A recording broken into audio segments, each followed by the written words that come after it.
Town of Hilton Heads Finance and Administrative Committee meeting, day April 29th.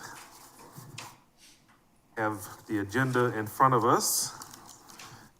Councilwoman Bryson, move to adopt, please. I move to adopt the agenda as distributed. Since there's only two of us, I'm leaning on Mr. Coltrane. Do I have to pass this gavel every time I second something today, sir?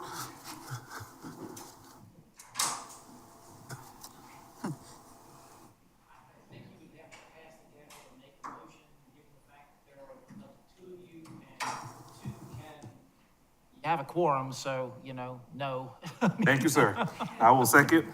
All in favor? Our minutes from our March 18th meeting. Yes, sir, I move adoption. I have two typos I'll hand to the clerk. I'm not going to spend our time discussing them, but I move adoption. Sounds good. I will second. All in favor? Next, we will have our 2025 fiscal year monthly financial update by our finance director, Ms. Adriana Burnett. Welcome.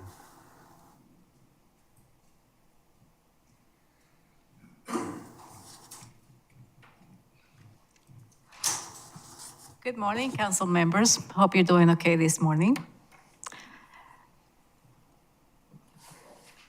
No, after the report. Actually, I want to talk to you about, yes, sir. Thank you for the details in this report, okay? As I reviewed it, I noticed that there's sort of a high level through page 7. So I want to go ahead and let you know that you can stop at page 7, please, okay? We've got a lot on the agenda today. I want to move forward. That gives us a lot of information with the summary. This is posted online, so the public has the opportunity to take a look at it. But once you get through the executive piece at page 7, we will stop there, okay? Okay, that would be fine. Thank you.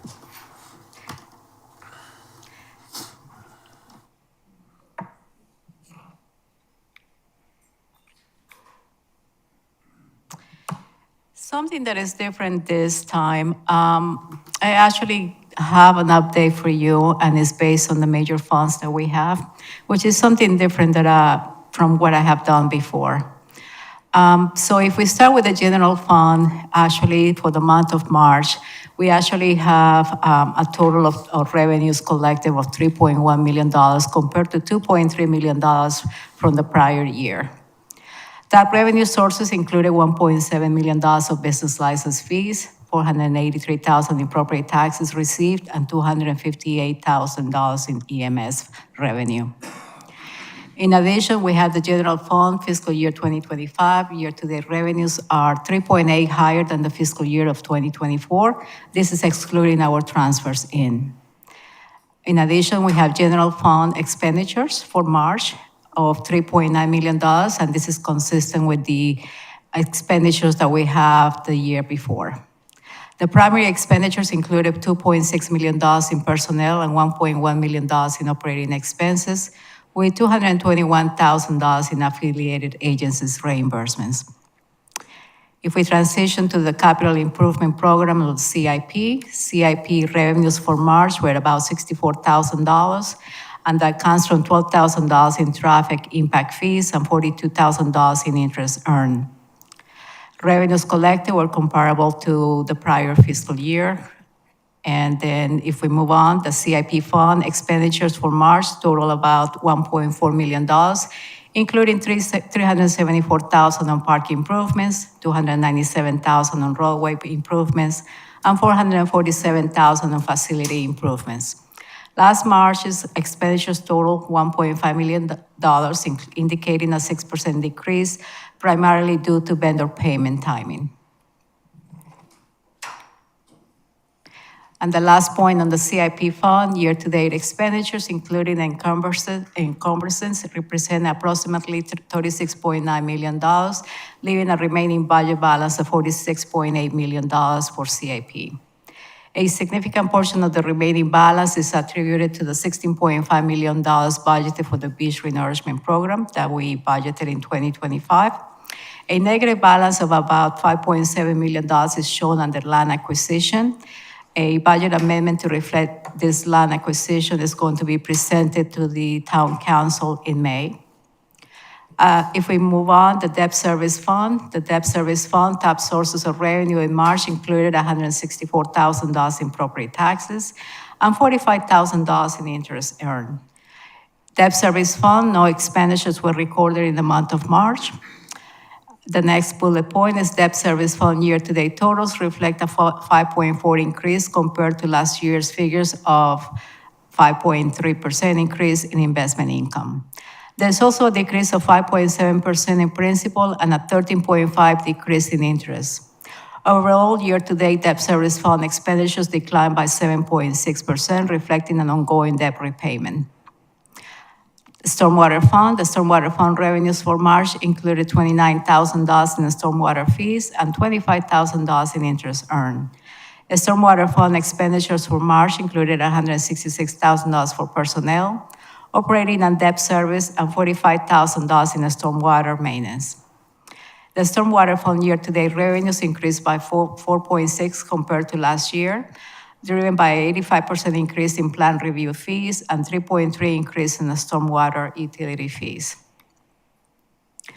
The stormwater fund year-to-date expenditures are about $2.7 million in actual expenses, with an additional $1.7 million encumbered. The CDC, the Gallagher Community Development Fund, included revenues for March included a $12,000 in interest earned, $15,000 in expenditure for personnel expenses. The fund year-to-date expenditures are $246,000 compared to $137,000 last year. The expenditures include personnel, operating, and professional services. Housing fund, the housing fund expenditure for March included an operating expense of $5,000 for workforce housing. The housing fund housing program operating budget year-to-date reflects an activity of $295,000, leaving a remaining budget balance for the year of $115,000. This is what I just mentioned to you for the activity for the month. So this is just the month of March for this year. And this, again, is what I mentioned earlier. The net activity for the month is $7,303. And then this is the consolidated. Here we have the last 3 years, and we're trying to compare here where we are compared to the first 3 years. And this is the year beginning balance as of fiscal year 25, with a total of $229.8 million. And our year-to-date ending fund balance as of 3/31/25 is $238 million, $238.8 million. This is about a 4% increase compared to 24. Again, this is year-to-date, not the entire year. So we're comparing as of 3/31 compared to the whole year for 24. If we're looking at year-to-date revenues, including transfers in, we have $131.8 million in revenues received year-to-date. And then year-to-date expenditures, and this again for all the funds, the year-to-date expenditures is about $122.8 million. Do you want me to continue, sir? No? Okay. No, thank you. I feel better after that. Thank you very much. It looks like we're doing very well for the year. We're 3/4 of a year through the fiscal year, so it's always a good sign with revenues coming in after the first of the year, property taxes, et cetera. So looks like we're doing well. I think the team is to be congratulated for being conservative on our forecast, and we look forward to seeing that in the new budget proposed for next fiscal year. So no questions, but thanks. Thank you. Alfred, anything? Sorry, mic's up.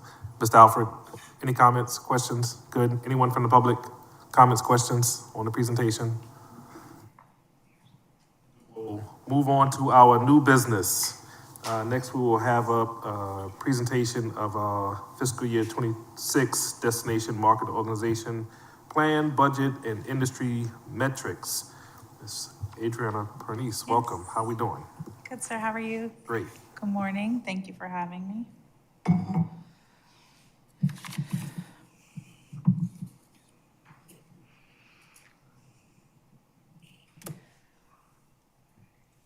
Zendaya, is it good in its current mode, or do I need to put it in presentation? It's okay now?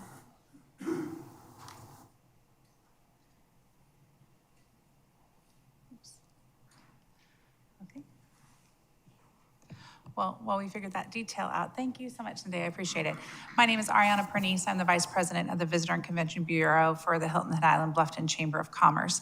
Our team today, we have Tom Clark, it's not Tom, Tom Hens, Charlie Clark, Ray Deal, McKenna Henry, and Chase Odell on the team today to collectively answer any questions that there might be.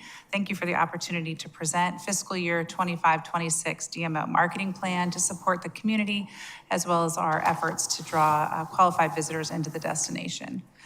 So what is our approach? We often talk about how we outreach to qualified visitors for this destination in regards to tourism. So we always have start with our vision and our mission. You know, we're a welcoming world-class community. We embrace nature, culture, economic vibrancy for residents and visitors with a mission to stimulate the regional economy while enhancing the quality of life for all. But I think more importantly, and what shows the collective effort that is taking place on a daily basis is this graphic to your right, my left, which talks about our approach. So we are in support of the town's comprehensive 20-year plan. We are supporting that with our 10-year management plan for tourism. We have collectively worked together on a community cornerstone plan. We have an internal and strategic marketing plan, as well as the outreach to not only our community, but our visitors on an annual basis. So that full effort goes into our efforts every single day. A few years back, we held hands about what tourism was going to mean for the destination, not just in the current year when it was discussed, but what is it going to look like going forward? And we held hands and came together for these 5 pillars. We felt with these 5 pillars that we could incorporate all the touch points that were important to our community: ecotourism, history, arts and culture, recreation, and wellness. And so within each one of these pillars, you'll find several efforts that fall underneath them. And we exercise those in all of our out marketing efforts when we're talking about the destination. The target traveler that we're looking for and going after and talking to them about our destination is an affluent traveler, 150 to 250,000. They have a graduate, undergraduate or graduate degree. They have a propensity to travel, and they stay for an average 7 nights. So that's who we're looking for. That's who we're going after every single day when we're outreaching to the qualified visitor. You know, we're really showing that it's really a shared decision about travel in the household. And so though this one ticks up just a hair higher than last year, being more male oriented in terms of 50% being the decision maker, we really see that as an even, opportunity for there being healthy conversation about travel in the family. So it's a collective decision. And again, when we're looking about travel, it's not just the initial net cast that we're doing, but as you start to pull the net in and you're starting to qualify, you're talking to each persona or demographic slightly differently, and these are some of the ways in which we do that. So are they looking and have a propensity to travel more on weekends? Are they family oriented? So on and so forth. Mr. Chair, I'm wondering, I don't want to interrupt, but is it possible to ask questions as you go along? Of course, So I love it. don't want Let's to do it. totally interrupt your flow, but I was curious about the target leisure traveler because I remembered in the past it had skewed more female. And so I look back at if I get my pages right, 23-24 was 51.1% male, 48.8% female, but in 2022-2023, it was 62.5% female and then 37.4% male. So that it's quite a difference from that year, not from the previous year, but just curious. And I see your data guide just popped up to help address the question. But it is interesting that that target changed so drastically over a couple of years. So. Yeah, so I'll speak to that. The way we get these numbers on how we break out the male and female traveler, we do a visitor profile study that goes out every year. So if a visitor is traveling to Hilton Head, they request a vacation planner or something like that. We send the survey to coincide with when we expect them to return home. So let's say they want to come in February. we send it to them like late February, early March after they've gone home, so they can give us an impression of their travel. The downside to a survey is that obviously, as with any survey, it kind of biases itself toward people who take the time to complete surveys. So some years, the people who complete surveys are more male, sometimes they're more female, and some years like this year, it's more even. It's just the nature of using survey-based data. Now, in recent years, this year in particular, we've moved toward using Placer AI to do more geofencing and more real-time tracking of those visitors. What's interesting about that is that Placer is, at least for this year, giving us a number pretty similar to what you're seeing from the survey. So this year seemed to be a particularly strong survey response. But going forward into the future, we're going to be incorporating more of that new technologies, that Placer AI, in conjunction with those surveys to make sure we get the most accurate possible results. Yeah, so I appreciate the data analysis, but do we know why? I mean, I understand some people respond to survey and some don't. Sometimes I do, sometimes I don't. It depends upon that day and what I might have done to generate a survey. But what about the target? So if we're targeting it based on those who respond by survey only, then how do we know who to target, especially since we saw the decrease in female from 62.5% to 49%, and the increase in males from 37.4 to 50.7%. I mean, is that just data based on responding to surveys, or are we having a new kind of traveler or a difference in our travelers to be able to figure out who to target is really where my question is. Right, it's a great question. I think that this is one component of our research that we take into consideration, that we understand that it is skewing a little bit more towards a conversation, a healthy conversation of travel in the household. However, when we are looking at long-term data, kind of the run of where it has sat for the last few years, it does still predominantly skew female. And so we will position some of our creative, our ads, our copy to direct that toward the female decision maker. But we also know that the male is just as much. So we adjust and flex, and that's why we have most of that digital. But it's something we watch, and this is one aspect of our research, being the surveys, and then also the Placer AI. We also have Google Analytics, which is talking about those who are coming to the website, how they're interacting with our brand. So we take those into consideration when we're making decisions. This is just one component of that. Maybe who's making reservations. And it's not that I prefer, men or women coming. I just noticed the difference in that, especially because it's called target leisure traveler. Sounds like that's who we're after.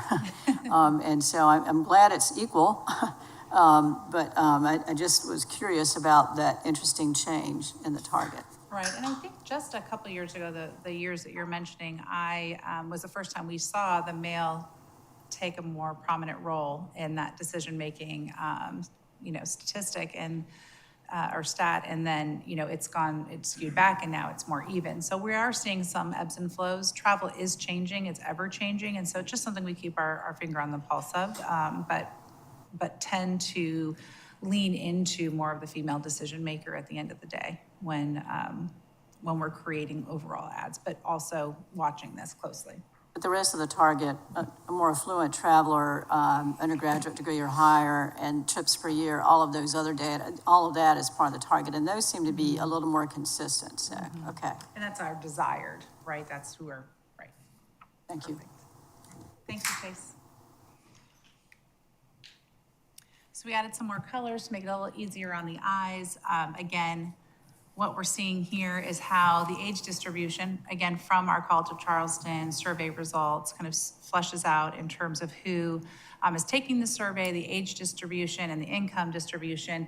As Chase mentioned, though, in this opportunity, when he did compare it to the Placer AI pieces of data that we have, it is very similar in terms of income. The age, as he mentioned, did skew on the survey a bit younger because it was a digital component, where on Placer AI, it would show you just a little bit of an older age distribution if you were to break it down. So again, this is an opportunity that we spoke about a bit ago where, we are kind of in real time with technology meeting kind of the more traditional ways of research. And so we're charged with how are we going to blend that going forward? And so these are some great talking points as we move through these charts, because we have brought in the placer data as a speaking point, but what you're going to see on the screen is from the survey. But again, the one difference would be age distribution is just slightly different. It skews a little older with the placer. And again, placer AI is taking your cell phone data, you're tracing you that way versus a survey. Adriana, is the income question posed as individual income or household income? I believe it's is it household income? Okay, sorry, household income. Thank you, Chase. And then again, it's the predominant number here. If I can leave my colors, 100 to 150,000 is but just slightly under that, you have the 150 to 199.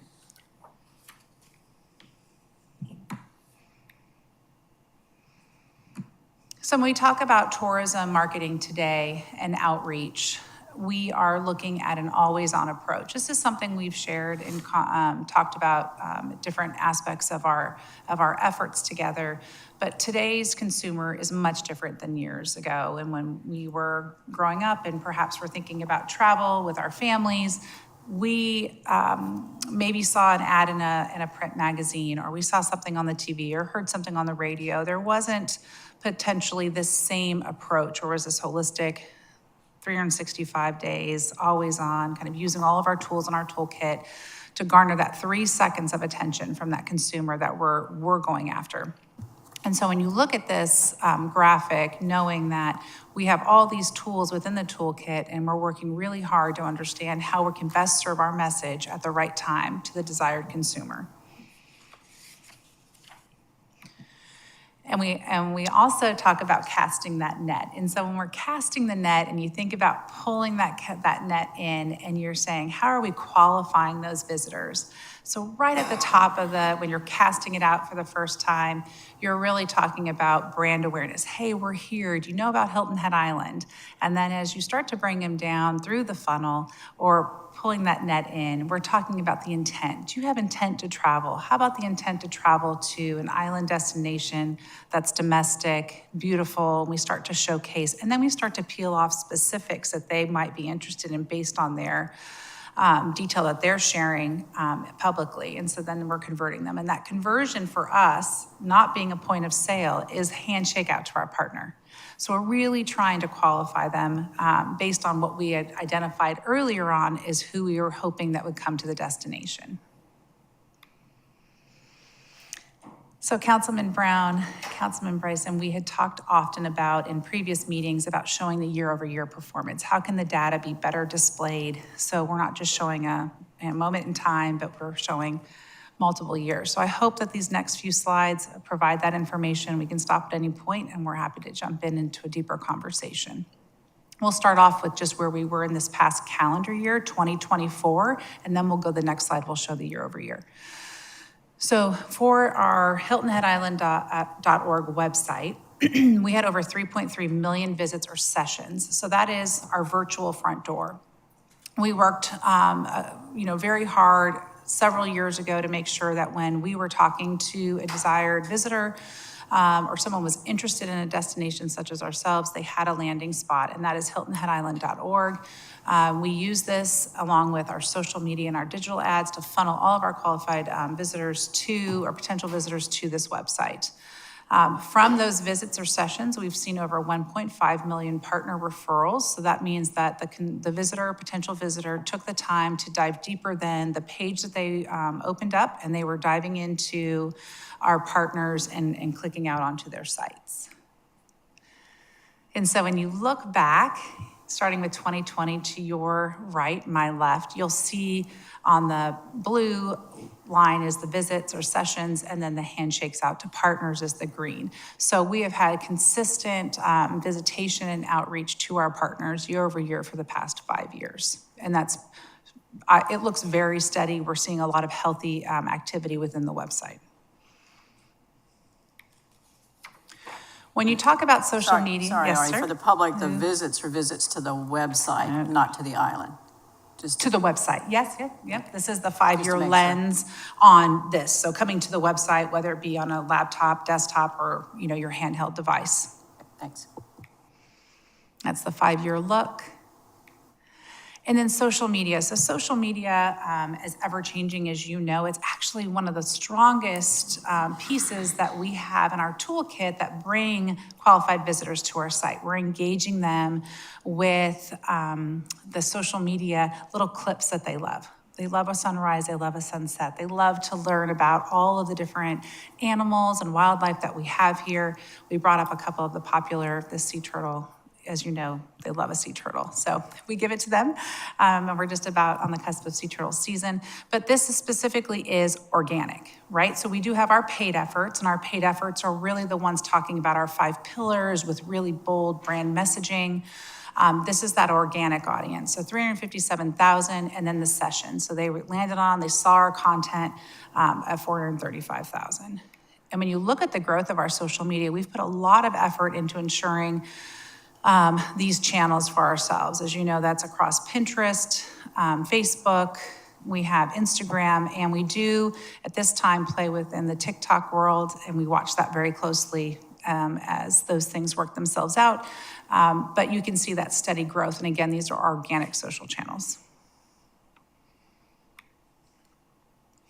And this is our look back regarding 2024 public relations. And Charlie Clark is with me today if you have any questions regarding this. But as you can see, her team, she and her team work very hard to work stories about Hilton Head Island into great publications, whether that be online, whether through the social channels, influencers, or in the print piece. And she's really working those 365 days a year. It is relationship-based. She is talking and working with her partners on the editorial side to make sure that those stories are front and center and being mentioned across all these different channels. And this is just a quick showcase of the channels that she was able to reach over the past year. And our fulfillment piece is the coffee table piece that we have been working on. This is the 2025 version.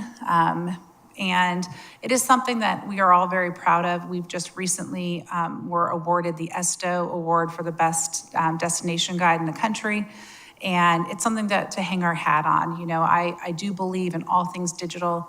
I think that's an amazing opportunity to be flexible and nimble to the consumer today. But there is, in my opinion, and what our, travelers are telling us is they love that piece too. And it's a coffee table book. What we are doing is monitoring fulfillment numbers. And we monitor that on a quarterly basis. And so we are adjusting our annual run of books based on what we're seeing has happened the prior year. So we are really cognizant of that because we know that the piece, though beautiful, we want to be mindful of the total cost going into that. But where is this distributed? What are our touch points? Not only do we have it at our offices, we also have these at all state welcome centers across the state of South Carolina, AAA offices. You could always call into our office or request online through that fulfillment request. We take it to all trade shows and events, and we use it in all of our media and public relations initiatives. And these are the numbers for fulfillment. And so based on these numbers, prior to ordering the next year's run of books, we look at this very closely and make that decision based on these total numbers for the year. And then how did we do combined report of home and villa as well as the hotel report combined for the year of 2024? So when you look at occupancy, it was down 4%, but the average daily rate up by 1%. With that up down there, we did have a down 3% for RevPAR, but I think based on prior conversations, we're looking to garner that qualified visitor who's willing to spend a little bit more. And so this is kind of that trajectory of how that's happening. And when you look at those 3 segments, occupancy, ADR, and RevPAR for the last 5 years, you'll see that we're last year, calendar year, and 2 years ago in 2024, we seem to be very close to what we should have been. So what we do see though is the ADR, that light purple line, is really much higher than 2023, which is great to see. At the end of the day, even with a qualified visitor, what are they doing? Are they spending? Are they making an economic impact on Hilton Head Island to our businesses when they are here? So yes, our number of visitors was down 4.6 to the prior year. However, the impact of what they are doing when they are here is up by 17%. So they're spending, they're investing in our community while they're here, and that's a great number to see. And if you look back on the economic impact from 2020 to 2024, you'll see that economic impact again. The visitor's investment into the destination while on vacation, it has gone up year over year. We took it one step further, and this is a conversation that we had talked about. Can we break it down by segment? And what are those segments doing? Again, based on our visitor profile study, who's here, how are they digesting, what are they doing in terms of making an economic impact? So home and villa rentals, again, their direct spend, near $1 billion, up 8%. Hotels and resorts, direct spend, $659 million, up 18%. And though the day trippers number was down, they were spending, and that spend was up $55 million, 26%.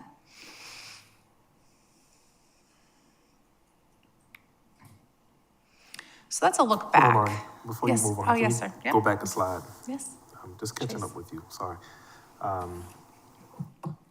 The timeshare, and not a significant increase, but a slight uptick in the visits and a decline in the direct spend. Can you give us any reasons for that? Yeah, so part of it could just be preference. We may have more people choosing to spend their time here in timeshares. They're just not spending as much money when they're here. With it only being 1% up and 2% down, at least direct spend wise, that's averages out to about flat. I'd be happy to investigate more into that because that is an interesting question. But right here, I don't have an answer for you right now, but I'd be happy to look into it. Thank you for the breakdown, by the way. This helps a lot. We can keep refining it as we need to going forward, but good start, hopefully. That's good. Thank you, Chase. So where we've been helps us define, along with all of our efforts to understand collectively where we want tourism to go. How did we perform this past year? What opportunities are coming and are on the horizon? Allow us to plan for fiscal year 25-26. And so we look at not just what happened in 24 and the years prior, we look at what are some of the global travel trends. These have been somewhat similar the last couple years. These might be similar graphics for you, but again, we'll go quickly through them and really talk about in the next few slides how it applies to Hilton Head Island. But wellness travel, again, a very broad term, and I think we need to understand when you hear something like wellness, that's great, but how does it apply to Hilton Head Island, and how can we find our spin on bringing our attributes forward in this category? So that's kind of the approach for all of these. Sustainable travel, it's a really great initiative for us. If we've talked often about, making the promise on our website that talks about being, very conscientious of what you're doing while you're traveling on Hilton Head Island, being mindful of our different animals and wildlife, leaving nothing but your footprints, essentially. Active travel, passion travel, jet-setting travel, slow travel, and culinary travel. We are always promoting the shoulder and winter seasons. Summer, as we know, it does take care of itself in terms of from an occupancy standpoint and people being aware of us as a summer destination. But we held hands quite a while ago to say, how do we ensure dispersion? Dispersing of our consumer and our visitor kind of throughout 365 days and making them aware of the different attributes and things that come to life at different times of the year for us. And so that's really our goal as we approach some of these trends from a Hilton Head Island lens and how we can bring them forward and throughout those different seasons. Our goals remain the same from last year because underneath them, we have different opportunities to execute over the next several years. But just to refresh all of us, that we're aligned on the 5 are connecting the marketing promise with the on-island experience. So again, leaving nothing but your footprint, really respecting the destination when you are here visiting, having the same values that our community does. create an understanding and respect for our delicate ecosystem, both residents and visitors, drive deeper discovery and exploration of our destination. We talk about that opportunity to kind of explore deeper as opposed to that, Zendaya, sorry. To explore the destination. Watch your eyes, I apologize.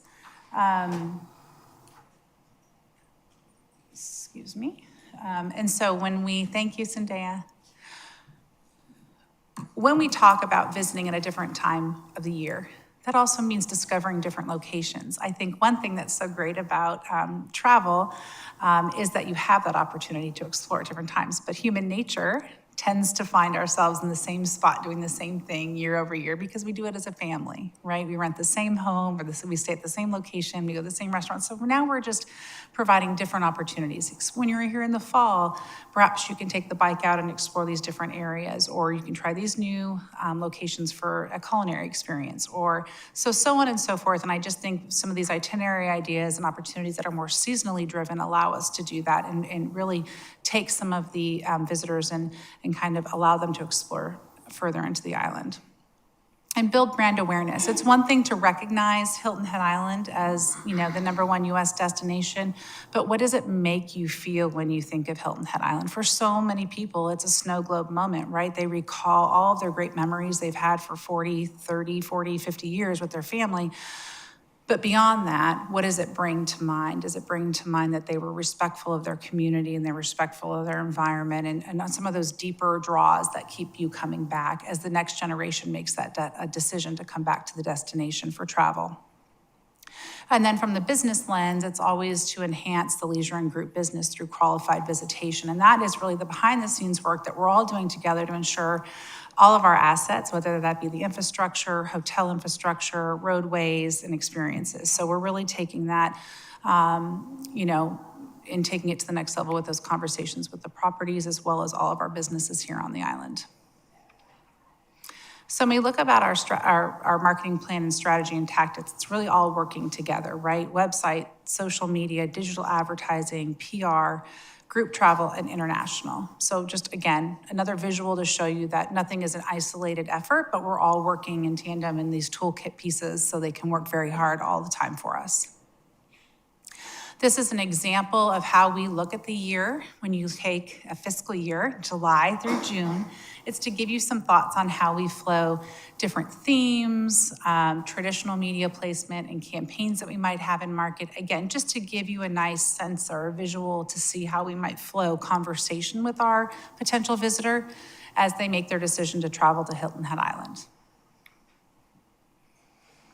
But as we dive a little deeper into each of them, these are the areas that we will focus on based on the conversations that we've had together. So destination website, really utilizing that as the landing spot for our potential visitors when they're looking to dive a little deeper into all things Hilton Head Island.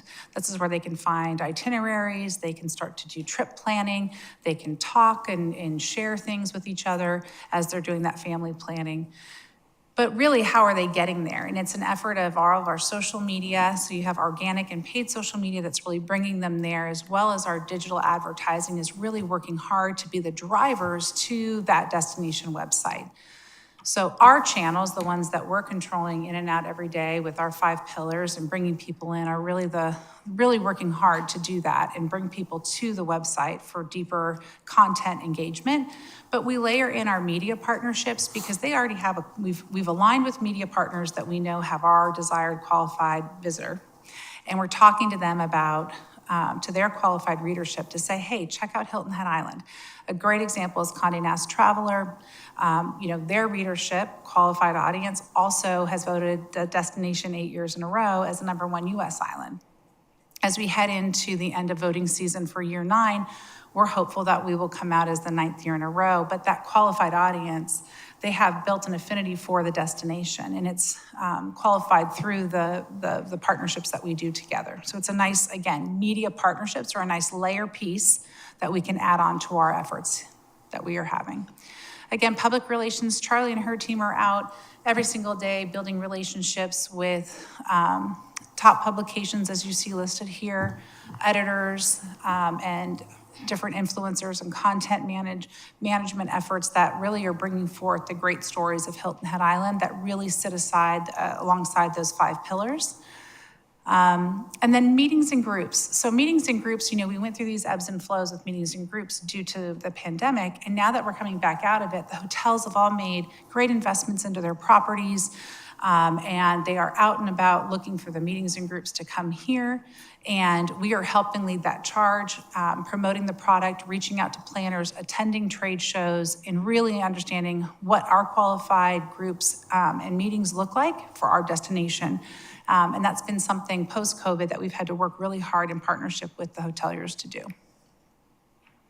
International marketing has been a really interesting and fun opportunity for the destination. We do organically receive many international visitors to the destination every single year. Now, as we put a scope around it and what that looks like for us and our overall efforts, again, helping us fill some of those timeframes in the off-season or in the shoulder seasons, these markets here are the ones that identify for the strongest opportunity to be visitors to our destination. And we're excited to continue to keep our finger on the pulse of what's going on and bringing them and serving them the correct messages at the correct time to bring them in.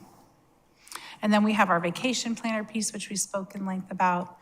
But everything kind of circles back, again, built upon the community cornerstone plan and really fits to these 5 pillars that speak to who we are as a community overall. And this is the proposed budget. And I'll leave this slide up for you because I'm sure this is the moment we can break into a little bit more conversation. But thank you for the opportunity to present, and we're here to answer any questions. Okay, thank you. Ms. Bryson, any questions? Sure, a couple things. Since Ms. Pernice is up here, I'll come back to the staff in a minute. I wanted to ask a question to the staff about community cornerstone plan. So if you'll put a note in there, I'll come back to you in a minute. In the groups marketing, we have a number of festivals here on the island.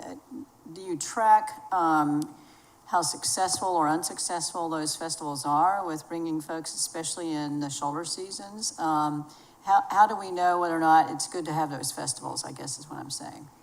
That's a great question. We actually work in partnership with the partners and their events that they have in those timeframes. And that's something that started back when we were a part of the accommodation, a supplemental request.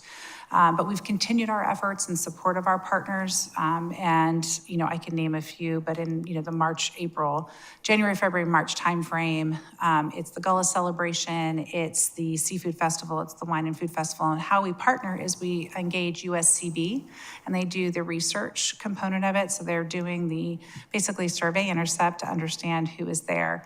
And so that's an opportunity that we provide insight for the festival partner to show the engagement from our visitors and who's engaging with their event. So that's just a high level of what we do. It really is scoped per partner of what they're looking to receive, but everything goes back to support their submission on how they did for their supplemental request. It'd be good to see some of that data, especially with regard to our cultural focus with the Gullah community here and the different festivals and activities that go on. And then also other kind of activities. I know that there was a conference this year about sea turtles. Yes. And I wanted to mention the Fill It Forward program when I was at the chamber looking at the data analysis. One of your staff members came in and showed me the refillable bottle. It's not the one I have today. I do have my other refillable bottle though. I love it. Looks great. It's a town one. It's great. But the Fill It Forward has a QR code on there that helps. Thank you. Yes. Yeah, can you show that up? Yeah, so folks can see that. So it's really helpful that every time you refill it, you scan in that QR code and a local group gets credit for that. So that's another link with a local festival here where we connected with the Sea Turtle Conference. I'm just calling it that because I'm not sure the exact appropriate name, but where we brought people into our community and they connected with with an ecotourism activity, and they also learned about this program. So I like to see those connections and any kind of data that we can have showing that it links us back to community values, and that's what we're marketing, that's what people are coming here for, and that's what they're learning about when they come to Hilton Head Island. So that kind of link is really helpful. The other interesting thing, it's attached to your marketing plan, and I apologize for not remembering the appropriate name, but it's the analysis that's done based on both visitor surveys and resident surveys. And just looking at the top concerns facing the community, I see workforce shortage, on-island workforce housing, overall development, and also the 278 corridor project are the top ones. And it's important for town council members to know about that, because that's how we can help to develop our strategic priorities. And we include those in our strategic plan. So I think it's really important that those surveys continue to reflect concerns of the community, and then also the visitors. When they come, we want them to see clean beaches. We don't want them to see beaches that have a lot of trash on them. So there's a connection there between the visitor's experience when they come on the island, and I think that's important, and I'm glad that you're continuing to do that. I think we're in wave 4 now, and there's a consistency in those waves with regard to both residents and their responses in the survey, and also visitors. So I'm glad to see that consistency. I think that helps us to know what is experienced locally and those who come to visit. So I think that's helpful as far as that. The other thing that I will note is that the marketing plan and the budget have been through the Townwide Marketing Council, consisting of my colleague here, Mayor Pro Tem Alex Brown, Town Manager Mark Orlando, town staff members Heather Woolwine, Kelly Spinella, and Natalie Harvey. So it's already been vetted by that group. In addition, the Accommodations Tax Committee approved it. So based upon that and what I've seen so far today, I would be in a position for our committee to recommend approval by the full town council. And that's a few questions and maybe an encouragement at the end. Okay. You mentioned that you had a question for staff as well. Yes, thank you for reminding me. So staff, I just mentioned that the Townwide Marketing Council approved this, and a part of it is the Community Cornerstone Plan. What I'd like to hear is just a little bit from the staff about the experience and engagement with the chamber in that Cornerstone Plan. Thank you, Councilwoman Bryson. For the record, Heather Woolwine, Communications Director.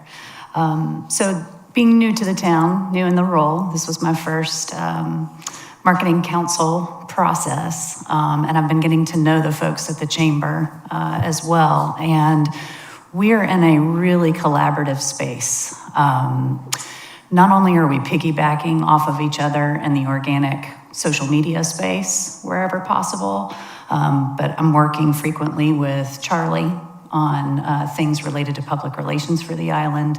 And then, as Ari mentioned, there's a lot of real-time curating and collating of where which efforts are at what time. And so I feel like I'm being kept well in the loop about any changes or adjustments that are being made. And I feel really good about where we're going from a goal perspective and aligning sort of those values of the town, those core community values of the town, with the qualified visitor profile and who we're trying to bring here. I know that one of the communities, our residents, our biggest concern, right, is the number of people on the island at any given time. And so I think the data that's showing us that we're bringing in the right kind of qualified visitor and they're spending more money when they're here, we're really getting to that right mix of folks and positioning ourselves well for the future.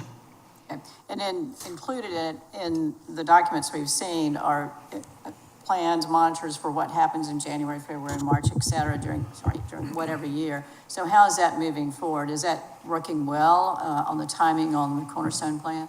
It is. And there's a lot of, things that we partner on. For example, when you mentioned festivals and things, right? So, we're talking about Crescendo in both places. We're talking about, Hilton Head Jam in both places. So And the focus areas of values that have been identified. Yes, ma'am. Okay, great. Thank you. Thanks for reminding me, Mr. Chair. Yes, thank you. Absolutely. Well, all right, thank you for, presentation well done, budget well thought through. I really appreciate us diving a little deeper into the metrics. Obviously, I will continue the challenge, okay? So I'm gonna put another one in front of us here, since we're all working together. We always say out loud that summer sort of takes care of itself. And we're focused on the shoulder seasons. And, in the future, I'd like to understand the performance of the shoulder seasons as well. Right now, we're looking at the overall performance, but I think that's important for us, not just as a council, but as a community. Our local businesses, although they may thrive during the summer months, we want to make sure that they're healthy as they move along the shoulder months as well. So understanding that, I think, is important to us, particularly as we're trying to make policy decisions that could potentially have some influence on that, either positively or negatively. So in the future, we'd appreciate taking a little deeper dive in that, okay? Absolutely. Thank All right. you. Yes, Mr. Alfred, please, sir.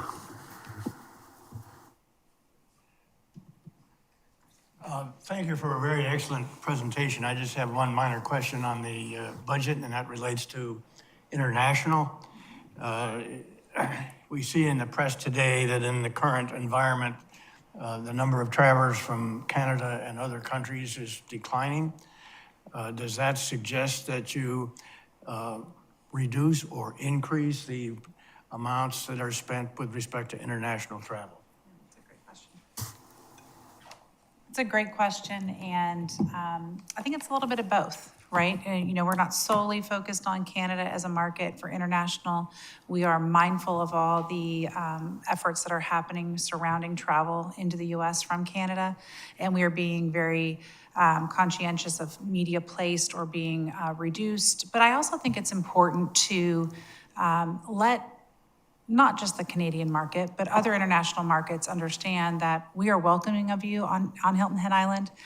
We want you to feel that you are welcome here. And so we will continue to outreach responsibly and in markets to help identify those opportunities. So though the 350 number is up there, I want to be kind of in partnership to understand that how those dollars are used might look different month to month because of how the market is performing and what we're hearing from a sentiment standpoint of, okay, maybe we have to approach this market a little differently than this one internationally. And that's okay, because I think that's the responsible thing to do as you kind of work through some of these political international things that are happening right now. So it's still a very important piece of our effort, but we just need to be nimble and flexible according to what's happening. Okay. That spark another. Yes, I think it might be helpful, and now I finally saw the full title of this document. I talked about data analysis. It's the 2024 Destination Marketing Organization Industry Metrics. That's, I guess, I couldn't remember that long name.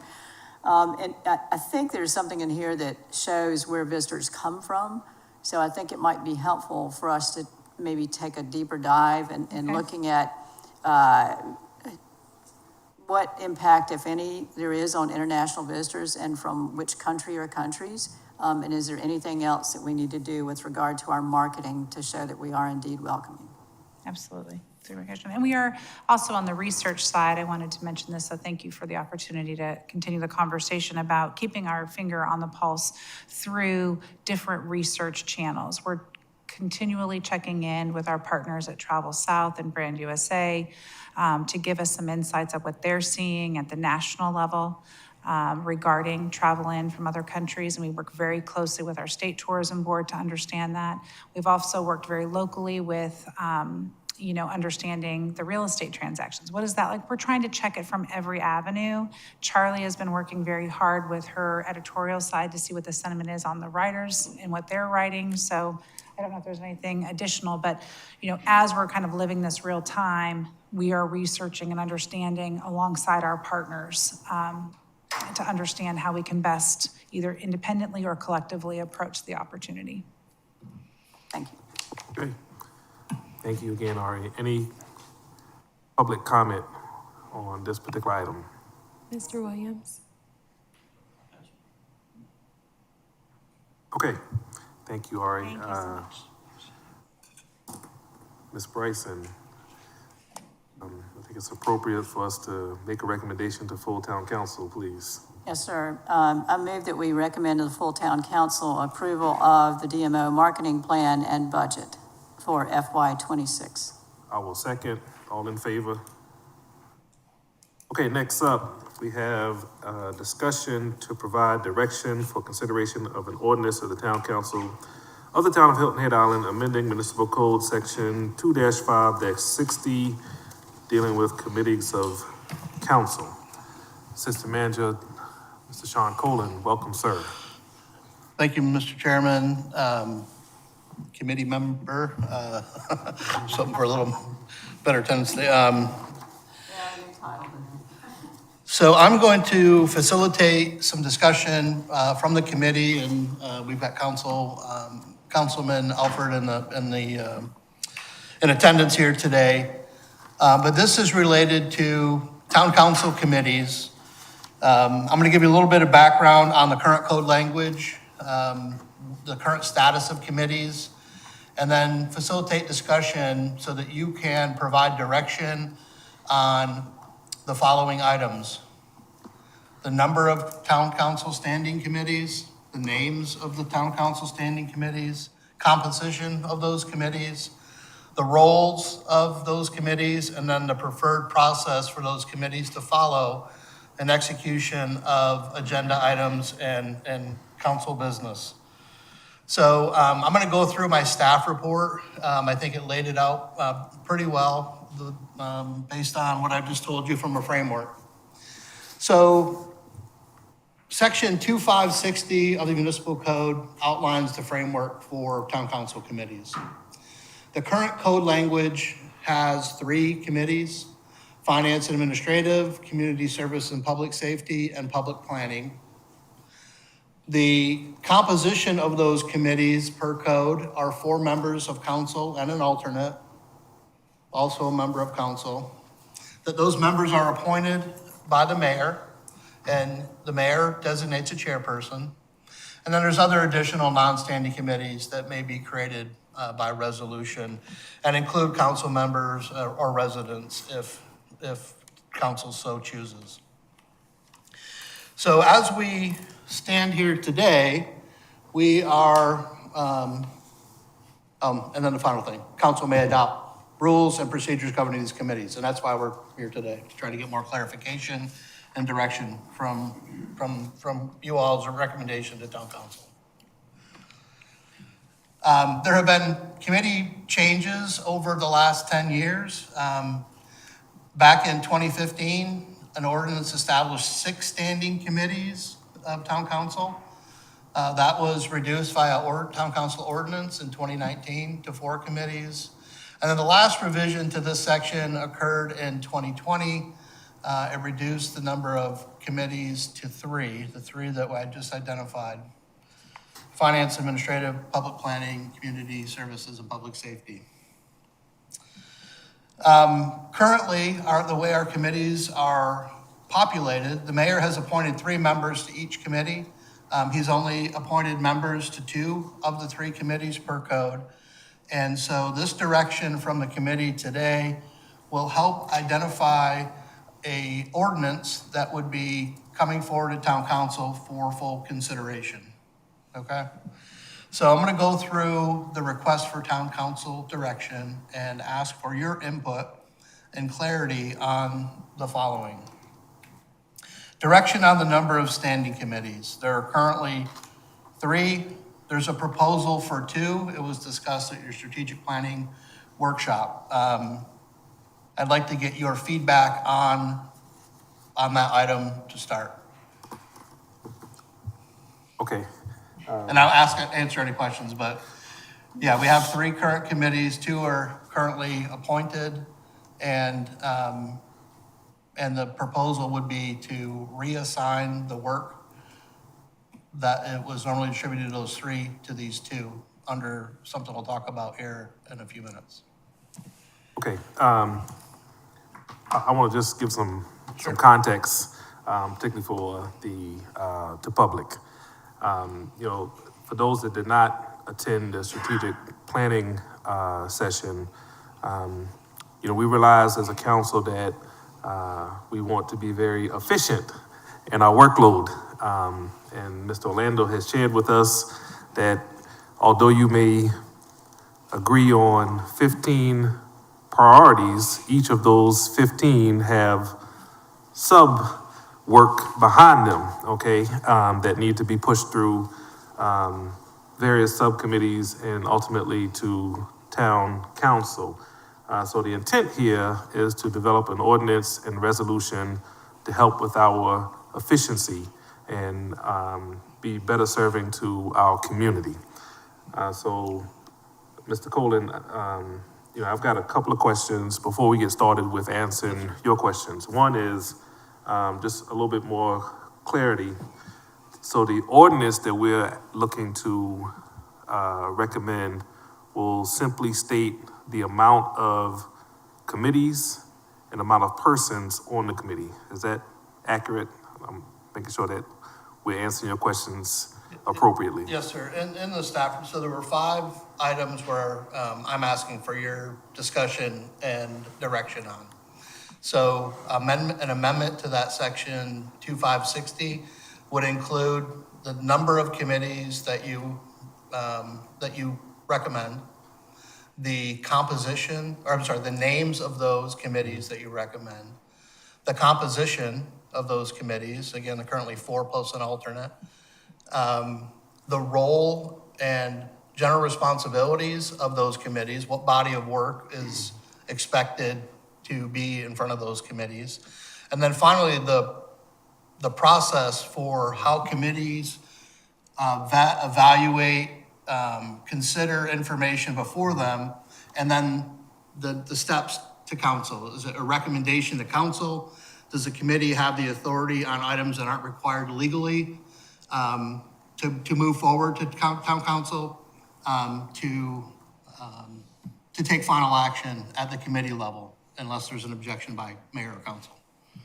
Okay, and you mentioned rules and procedures of the committees. Do we currently have rules and procedures for committees? So other than the bullet that's at the very top of that page, under section 2560 that says town council may adopt rules and procedures governing these committees, we don't have anything codified. Okay. No, sir. And those will be codified through resolution? We would, no, they would, the rules would be laid out as far as your expectation on items that come to committee and how they advance or do not advance beyond the committee would be laid out in the ordinance. In the ordinance. There's some other operational items about reviewing of agendas and other things I think that should be left at just an operational level and not put in the code. But the expectation of council on if an item goes to committee, is it coming to full council regardless of council action is a question that we have. Okay? Okay. So that would be part of the ordinance and codified in the municipal code. Got it. Okay. Not to throw you off. Oh, no, I'm sorry. But I sort of want to start with the end in mind here with this, okay? And I appreciate the 2 questions that you're asking us at the end as far as the responsibility of the committees, as far as will we have to take stuff to full council through recommendation for denial or approval? And since we have Councilman Alfred in the room as well, I wanted to start there, okay? And then we'll back into the question that you asked us as far as the amount of committees, okay? So if you can want me give to us- move to the? Yes, please, sir. Yeah, absolutely. So let me go down. I'll start with the town council committee procedure. Is that where you Yes, mentioned? absolutely. So, as I mentioned, there currently is no codified procedure in town code for how committees handle the work and advance or not advance items to full town council. So in review of several different South Carolina local governments, both municipalities and counties, there's other communities that have the same language that we have, that their council can adopt policies, procedures on how committees work, and that's all it says. Some communities say that their committees are a recommending body and that their recommendations go to full town council. And there's a couple that allow items that aren't required by law or mandate to go to full council to die in committee. Like they table it or deny it, and unless someone on council asks for it to be advanced, mayor or council member, majority of council support, and asks for it to advance, it does not advance, okay? So I've outlined the two options for consideration. And on option one, it's committee as a gatekeeper, okay? The committees have authority over certain subject matters, and we've been operating, I think, using that understanding for many years, right? So finance administrative handles all the stuff that's financial. You heard budget presentation, DMO, MOUs, that sort of thing. And then the other committees, public planning is handled LMO, planning, zoning, and community services handled land, impact related to those items. So committee is a gatekeeper. Items are assigned to committee over for items that they have kind of been designated the authority to review and vet. We've also discussed at committee level the expectation that if council members have input, questions, or concerns, that they also share those at committee. So you should be getting a pretty full input and assessment from council members on these items. But under this option, let me go back up here. Under option one, if it's not required to come forward by law or mandate, then the council could say, or the committee could say, we don't want this to advance, or we deny, we're not recommending it advance, or we're just gonna table it because it's no longer important in our opinion. And that's our that'll be what we report out to town council, okay? There is a provision in a local jurisdiction in South Carolina that allows a council member with majority support of council or the mayor to request an item come forward, even if it's denied or tabled at committee. And so that's included in this option one as an alternative for making sure the item is advanced if council, the majority of council think it should, okay? So there isn't one override. But option one, items could stop at the committee level. Is there any questions on that before I move on? Okay. You good on that, Ms. Bryson? I understand the printed language. Okay. All right, then in option two, and this was the most prevalent, or again, a lot of communities are silent, but still utilize what I would call option two. But the ones that, other than the one that had the veto or the override, the communities that had language in there that outlined the committee duties and expectations for process had what I would refer to as option two. That committees are meant to kind of roll up the sleeves, get full input, get input from the community, other council members, and to make to take action. Whether or not they're recommending approval or advancement of an item, denial of an item, or they have no recommendation. There is a provision about if they don't have enough information to make a decision, then the process would be, we'd like to table this until we have the following information and lay it out very specifically what information is needed so that we don't kind of get in the do loop and every meeting we're asking for more and more information, or our council would, committee would be. So, but under this option two, the committee, once they take action, approve, deny, no recommendation, table for more information, come back for an action, the items move forward to town council. That's the expectation, that it's going to be placed on the town council agenda with the approval of the mayor. but it would advance for full town council review and action, including the action that the committee had taken. And so that action's included in the staff report, and then one of those four options can be taken by town council. Town council could approve the item, deny the item, or refer it back, or decide it's no longer important, okay? Okay, all right. So let's pause there and have a discussion around that. Ms. Bryson, your thoughts on option 1 or option 2? So under option 1, assuming there is a topic that shouldn't come before the town council, which is really hard for me to imagine.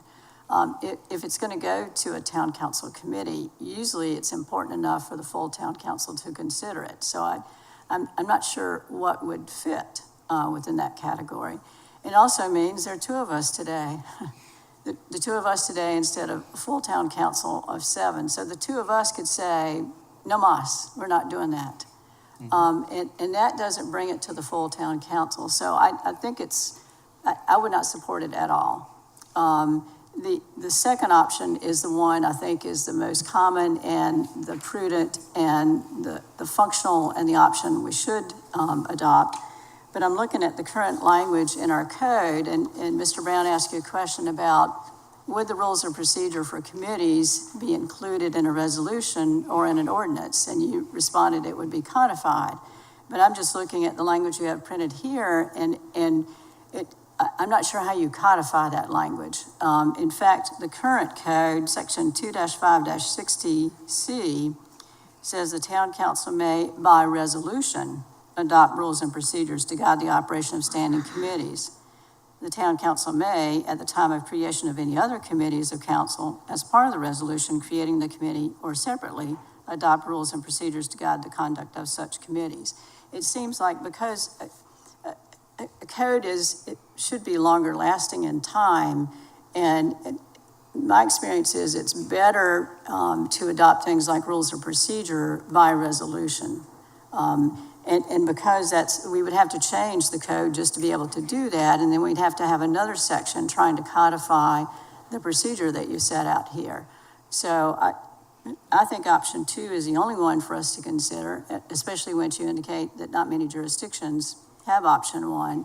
And I find it very hard to find an item that the full town council should not consider if it comes to a town council committee.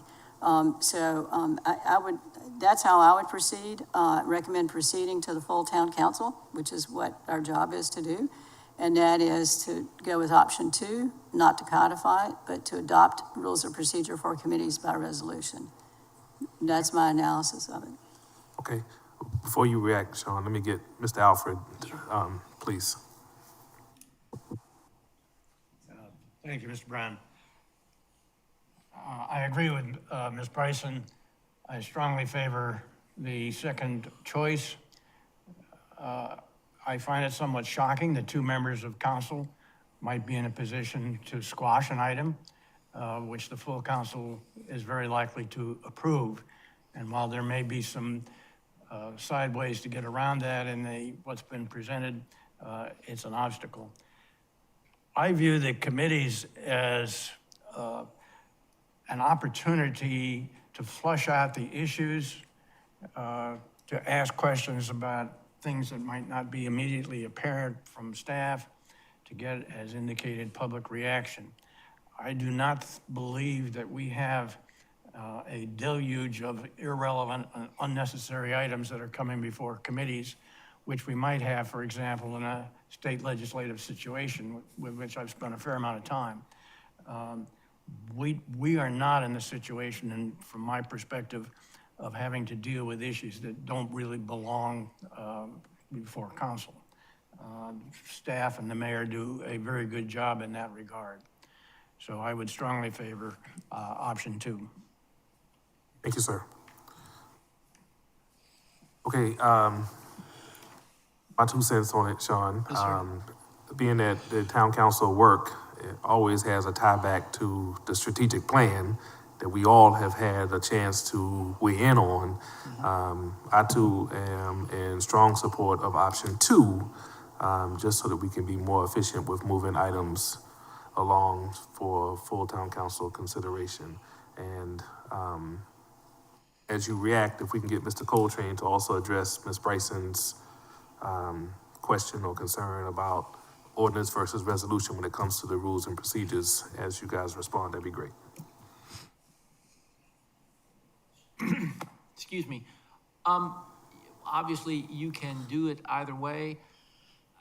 The reality, I think, is that when town committees such as the BZA or the Planning Commission have adopted rules of procedure, they are changed seldom, if ever. And so it would be not difficult to create a set of rules of procedure that you could codify as an ordinance. And you just write them into the ordinance. You're changing your ordinance anyway to address the numbers of council, numbers of committees, and numbers of members of council on the committees, so changing that would not be difficult. I mean, the rules of procedure take up more space. Again, they don't change often, so if council adopts them by resolution, it's going to have effectively the same effect. It's not critical to the operation of the committees one way or the other. The only benefit to codifying them would be that they'd be uniform. You can accomplish the same thing by resolution, though. So there isn't a downside to the operation of the committees by choosing either path. So, I mean. Okay. Yeah, I'm just looking at, the municipal code codification of section 2-5-60. And that code provision alone about the committees has been changed 1, 2, 3, 4 times within the last, back to 2015, which is an unusual number of times to change the code within that time period. That's why I think it would be a lot more flexible to adopt rules of procedure by resolution. And indeed, the Board of Zoning Appeals, those rules of procedure are not adopted by an amendment to the municipal code. So that leaves that board with that ability to change those rules of procedure. And I know they were done while I was on that board. So I understand that you can do it either way. I just think there's more flexibility by resolution. And our current code requires it that way. One other difference in the case of the Planning Commission and the BZA, they adopt their own rules as opposed to council adopting them. Again, since the committees are composed of members of council, I don't know that you're going to get a whole heck of a lot of difference by which way you do it. But again, there's no sitting here, I don't see a downside to doing it by resolution or the other way. So it's really just how the members of council feel about doing that and whether you'd like all of that text in your code or you think it would be better to have it as in the form of a resolution. Okay. We'll come back to that as it marinates here. Okay, so back to your original first question. Number of committees. Yeah, all right, so we'll come back to resolution on that. The number of committees, again, there's currently 3 identified in the code. There was some discussion earlier this year about reducing that to be more efficient. The committees would be working meetings to advance the many items that are included in our agenda pipeline as part of support for the strategic plan and operational goals of town council and the town manager. And so the recommendation that's before you for consideration is, do you support 3 committees as there are currently in the code, or reducing those to 2? Okay. Bryson? I remember that discussion from the strategic plan workshop. And I said that I would be okay with 2 buckets and unnamed committees, provided that the workload would be distributed equally, and you may remember seeing me do this. And so in looking at the areas of focus in the staff report, indeed, it has become this way. If you count out, and it was interesting, in the first staff report I saw online that I printed out last Wednesday night, the areas of focus were numbered. So it was easy to say, here's the total. And the one that I printed out another day, Sunday, the numbers had been removed and they were replaced by bullets. I can still count bullets. And I still see a great unbalancing of the areas of focus of the two committees identified in the staff report and under which we're currently operating. So I look back, and I had done this before, and included in the staff report was a reference to 3 ordinances. But if you look in the codified version, there have been 6 times that the committee structure has been changed since 1983. I'm only going to read from 4 of them, or maybe it's 5. I don't have the original one. So the first one I could find was ordinance 2008-03. And these were the committee names at the time. And there were 5 standing committees. These are the committee names: Intergovernmental Relations Committee, Personnel Committee, Planning and Development Standards Committee, Public Facilities Committee, and Public Safety Committee. And if you look at ordinance 2015-05,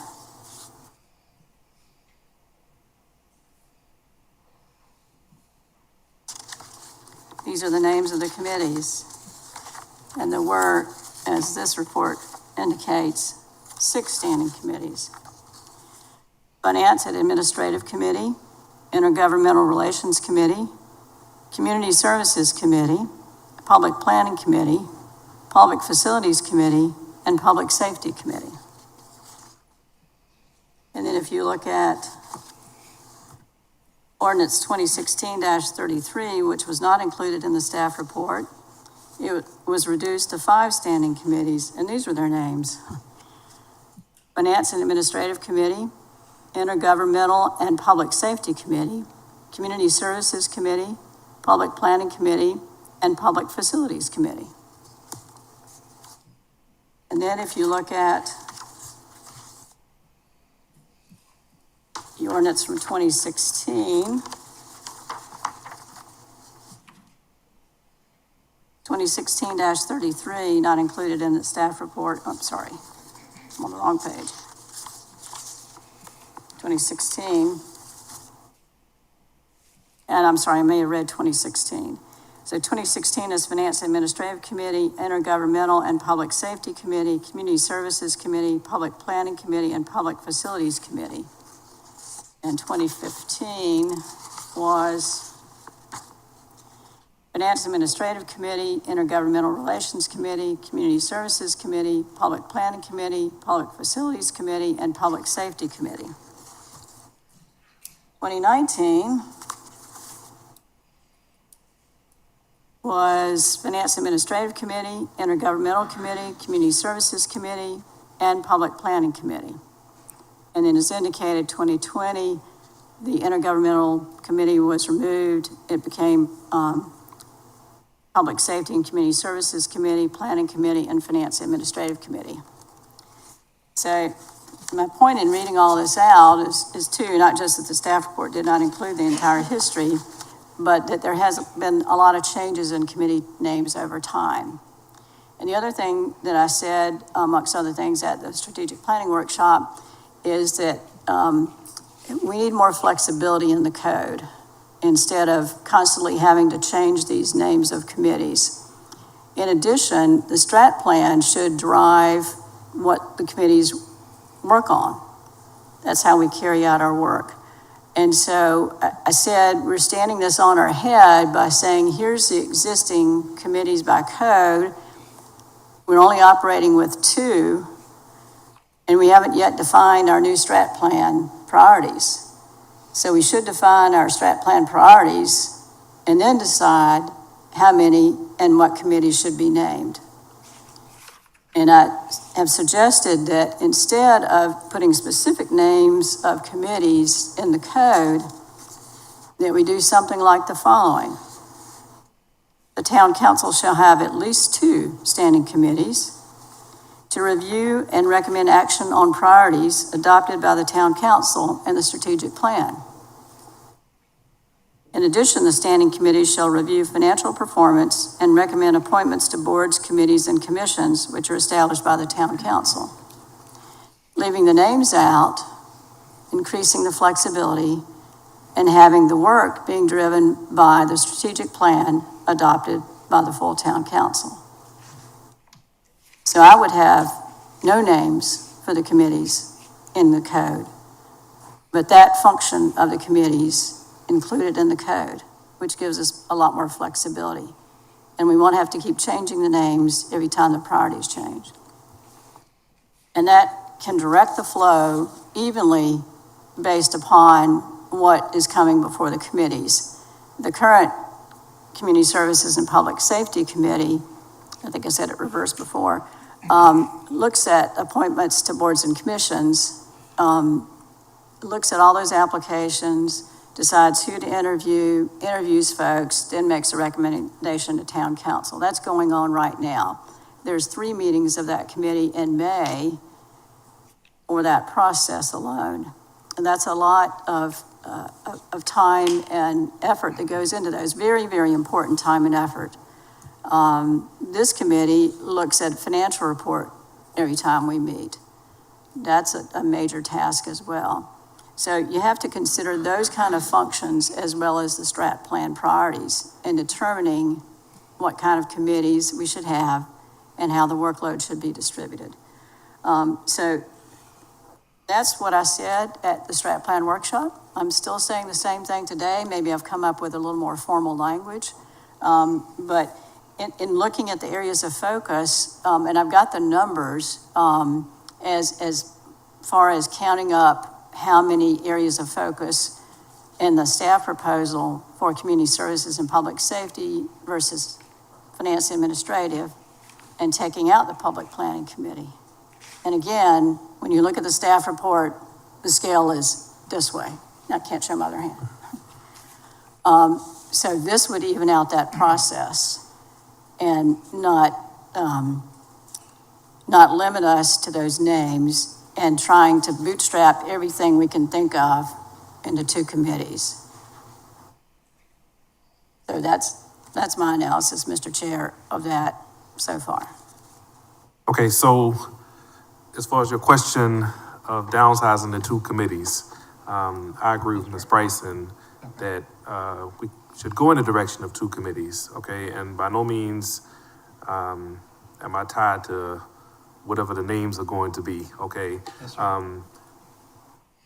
But I do think that we need to have our focus on town council initiatives and strategic plan initiatives, not the areas of focus that are currently being presented, because obviously, in government, things are going to change. That's why we've changed the code 5 times. That's right. Right, yeah, and, ultimately, we are trying to be more efficient in the workload, and the workload is always going to tie back to what we've agreed upon as far as initiatives are concerned, okay? So, I'm more in favor of us sort of setting aside the areas of focus, concentrate on what we want to accomplish through the strategic plan, and tie that back into how we then offer up the balancing scale of work, all right? That make sense? It does make sense. I do have some context, Sure. As I've done the research on other communities. So, in the municipal code language for other communities, the appointments to the standing committees of council, there's an expectation, there's an expertise that council members may have in a particular topic. And so there's strategic assignment to committees based on their background, knowledge, and understanding. And so I think that's a consideration. It can be made, I guess, if the committees don't have names, but as items are assigned, if there's members of committee that have a strength in certain areas, and that would, I think for clarity to the public. If there's a body of work that committees are going to handle regularly, I think that it's easier to communicate than to try to figure out which committee, but we can come back to the committee names and then the roles. I did count it up, it's 12 and 18, I think, if I look at the bullets. And I will say that not all items are necessarily equal either, so I don't want to get too deep into that. But yeah, I'm happy to hear council, I don't know if Councilman Alford wants to weigh in on number of committees. We've got the process, I think, direction, number of committees. It sounds like there's support to reduce to 2 from the 2 committee members here. And Yes, Mr. Alford, please. Thank you. I have some sympathy for the views expressed from the dais about taking into account the strategic plan. What that also suggests to me is that as there are going to be different priorities from one year to another, one of the concepts we perhaps should give some thought to is something that may be more on the concept of task force instead of committee. If we've got a subject that we know we have to deal with, but only for a limited period of time. I don't have enough clarity in my mind as to efficiency in reducing the number of committees to 2. Is it for the benefit of staff who have to take time to prepare for meetings? Is it for the benefit of the council? As to the latter, I'm not clear that there is a benefit. There's a stated number of topics which have been listed in this document that have to go before council. If we take the same stated number of subject matters and run them through 3 committees or 2 committees or whatever number of committees, it's still the same amount of subject matters being considered. And what, so far, that has resulted in, at least as far as the Community Services Committee is concerned, is longer meetings starting at 9 instead of 10. So that to me is not an increase in efficiency, and does concern me that we're simply running the matters through smaller groups. It doesn't really improve anything. So I'm curious as to how others see where the efficiency lies. Let's give staff a chance to respond to the thought process behind reducing the amount of committees and how that relates to staff involvement. yeah, absolutely. I think as it relates to efficiencies from, let's talk about staff perspective first. Reducing the number of committees there's less agendas, there's less meeting support, there's less meetings for the county channel, right, to broadcast. There's a lot of logistical items, I think, that when you reduce the number of meetings, you increase some efficiency from the operational side. I do agree that the result is it's the same amount of work going to a fewer number of committees, and so the committees are going to be a little bit longer. And I think we talked about that when we initially had the discussion about the potential to reduce from 3 to 2 committees. I think overall, under what we've talked about, having council members participate at the committee level, whether they're on the committee or not at the committee, I think there's an efficiency to council members to not have to attend 3 different committee meetings, but 2. And that because should be more a collective input and direction from the entire council that's received, if there's questions, if there's concerns, if there's additional input, that council members that are not on the committee would like to include for consideration, they should be made at the committee level. So I think there's efficiencies on both sides. There's no doubt about the fact that if you have fewer committees and the same amount of work, then the committee meetings are going to be longer. But it doesn't mean that total length of discussion, if we had 3 versus 2, is any different. So. Okay. So Ms. Bryson, I'll start on this one. I appreciate where staff is on this. Obviously there's a lot of background work that has to be done to prepare for each and every meeting. By no means do I want to get into those weeds, but I trust that staff is making a recommendation based on that. And for me, I'm okay with having longer meetings because instead of taking time out of my work day 3 times, I can take it out on one day. And although I may spend the whole day here, I'd rather do that versus coming back 2 or 3 times. Yes, it will result in longer meetings. But from my standpoint, I'm okay with that. Bryson. Yeah, coming back to reflecting on Mr. Alfred's comments, initially I was not in favor of reducing it to 2. That's why the language that I was suggesting is at least 2, because you may need 3. In fact, if you count up those tasks with 3 committees, the current areas of focus and neither the mission nor the areas of focus are included in the code. I don't know where those came from. There's nothing in the staff report that tells me the history of those areas of focus or the mission. I don't know how they were decided some time ago. There's no history that I can find, because the only history I can find is from the code, unless I try to go through the minutes from many years. So anyhow, if you look at currently the areas of focus for finance administrative, there's 12 areas of focus. If you look at community services and public safety, there are 11. If you look at public planning, there are 10. And the staff report has finance administrative having 12, which are the same 12, some slight different in language, but not in substance. And then the staff report merges public planning with community services and public safety. And so now they're 18.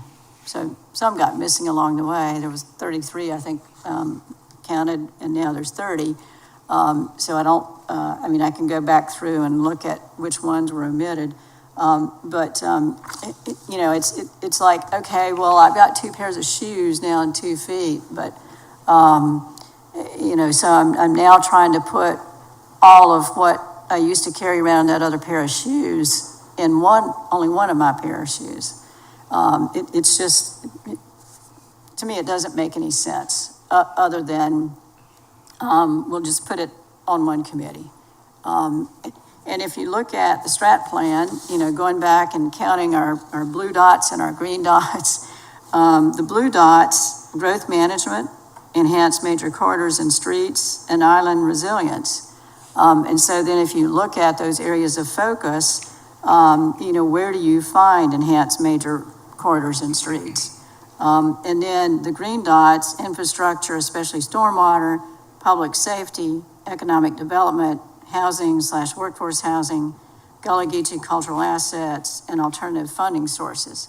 So some of those are missing from the areas of focus. And that's why I said that we're standing it on its head if we are not focused on our strategic plan. And while the draft language that I'm suggesting for the code says at least 2 standing committees, those committees would be named based upon the strat plan. And the town council then would come up with what those committees should be named, not by code, but by the strat plan. So I'm not necessarily in favor of 2 committees. I said I would accept them if the workload were distributed evenly and if it were related to the strat plan.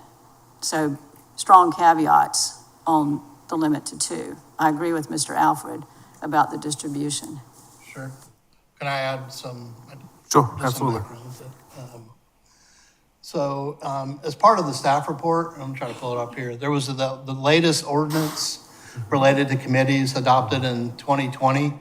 Councilwoman Bryson asked where the information came related to mission and general areas of focus. It was included in the staff report that accompanying that ordinance, right? It is, she's right, it's not codified. There was no resolution that stated that. But you got here as anticipated mission of areas of focus for each committee. And this was an exercise done 4.5, 5 years ago, to try to delineate what type of agenda items would go to the 3 committees, that reduce them from 4 to 3 at that point. And so there was some redundancy. There were a couple of things in this list that no longer made sense to have them as separate. I don't think litter as an area of focus really needs to be pulled out specifically. So there are a few things that were moved, but this was the foundation for what we said currently has been identified for the area of focus for the committees that exist, and then uses the background for identifying the 2 committee structure and areas of focus. I do also want to say that we did take the agenda pipeline. So I know the town manager mentioned at strategic plan workshop that there were 87 items that we needed to handle at committee level through council.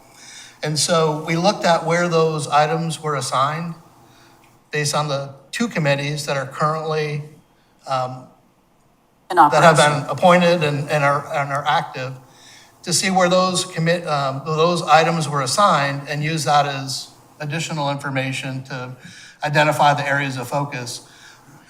If council's direction is to balance 12 and 18 to 15 and 15 or something close and use the strategic plan as that foundation, I think that's excellent direction. Again, there's work that goes to each committee, and I think it should be balanced at the end of the day. I just don't know if the number, based on the weight of some of the items, if the number is quite as important, but I do respect the comments. Yeah, well, as far as the directive is concerned, Sean, I'm pleased that you're taking it as positive. I think from a perception standpoint, it comes across as we've simply taken the public planning committee duties and stacked them on top of the current community services committee duties, okay?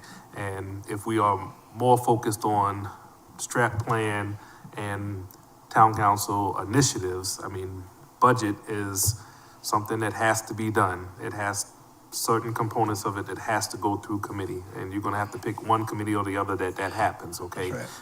So what I think I'm hearing council say is there's even distribution and is leading to more efficiency, then absolutely 2 committees. But if we're just stacking on top of what is currently there, then I don't think there's appetite for it, is what I'm hearing. Right, understood. Okay, all right. And one other thing I would say about the areas of focus, you mentioned the staff report from 2020, so I guess the staff came up with the list. But if you look at the staff report from March 6, 2019, there's also included in here mission and focus. So evidently, somewhere along the way, the staff decided to do this, unless you're telling me that somewhere a prior town council decided to establish a mission and areas of focus. So it was never really adopted by the town council, it was included in the staff report. That's correct. This was a staff report that was generated to cover or in support of the ordinance change back from 2020. There's no council resolution or previous action that identified these specific items as the areas of focus. So let's just unpeel that a little bit. Would it be council's pleasure to include components of mission and vision in the operating procedures or the ordinance this time? Is, I guess, the question that we need to give direction on, since it was not done the last time, correct? It's just in the staff report. Well, that's correct. And I'll go back to the comment made about ordinance and then resolution. I'd like to be able to work with the committee and council to advance the expectations for items to move through committee and how they reach council. It sounds like what I'm hearing from a balance of areas of focus and items based on the strategic plan. We're not quite there, right? Until we have a strategic action plan that council blesses, and then we can use that to identify the areas of focus. We could move through to get the ordinance changes so that what we've talked about, and I'll talk about numbers of committees in just a minute. Whether it's a minimum of 2 or it's 2, and the council currently in the code has an option to appoint non-standing committees if there's items that need specific action. But the areas of focus and the names, we could come back to via resolution as suggested by Councilwoman Bryson, and make sure that we get the framework and the code and then the process on how items advance done now via ordinance. Yep, okay. Does that make sense? Yeah, I think that would work, and leave out the names of the committees, because the names are gonna change based on the strat plan. You know, Sure. it's, to me, it's hard to fit all of the areas of focus and add the strat plan priorities and put them under the 2 names and balance them equally. So I'd like more flexibility in the ordinance, and then to establish by resolution the names of the committees and areas of focus for that strat plan time period. But go ahead with some changes to the code, yes. Okay, so with that, Ms. Colin, there are other questions that you need to have answered by us as far as the composition of the committees? How many on the committee? Is that Yes, part of the code that you want us to answer that Yes, question sir. as well? So if I look Okay. at current code language, the questions I've asked some direction on, if I break it down to I would say, the essentials needed for the code change to get us, I think, online with the process, the composition and number. If I look at the current code language and, it says town council maintains standing committees and they're named. I'd ask Curtis, Curtis look to your left. I would like his opinion on whether or not they need to be named in the ordinance, or that we can say, town council maintains standing committees, authorized by, the names of the standing committees and number will be authorized by resolution. Does that make sense? The composition of the committees, currently the code says 4 plus an alternate appointed by the mayor. The proposal in front of you is 3 town council members and an alternate, which is a town council member that's also appointed by the mayor and also the chairman. So yeah, I'm sorry, that question would be helpful direction on Okay. 3 versus 4. Let's pause on that one and get your answer.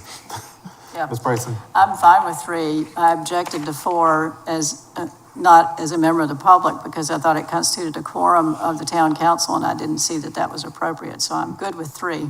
Okay, and the The alternate? rest of the language, yes. Okay, The Mr. alternate. Alfred? 3 plus an alternate. Thank you, sir. Okay, Okay. So then, we'd make a recommendation, in the ordinance that the role or area of focus and the names of the committees would be adopted by council by resolution. I would like to consider for the committee to consider including the process in the ordinance itself, that all items would advance to town council as option 2, as you suggested. So those items would be included in an ordinance change that the committee would recommend, and I'll outline it here in just a second, to full town council. We could bring this forward to them. I'm in agreement to that, Ms. Bryson. And I'm Anything you okay wanna with add? that. I wouldn't add all this language other than the appropriate actions that could be taken. I think that would simplify Yes, the absolutely. That would be great. codification. So I think you say may vote to recommend approval, recommend denial, or offer no recommendation, and that simplifies it. Yes. We'll see what Mr. Alfred has to say about that. Yes, Mr. Alfred, any additional comments? You fine? Thank you, sir. Okay, we're gonna take a motion, then we'll ask for public comment, okay? Okay, all right. I move that the committee recommend to the full town council amendments to section 2-5-60 of the code, subsection A, that the town council shall have at least 2 standing committees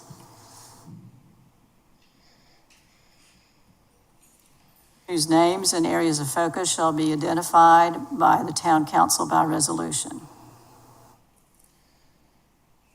period.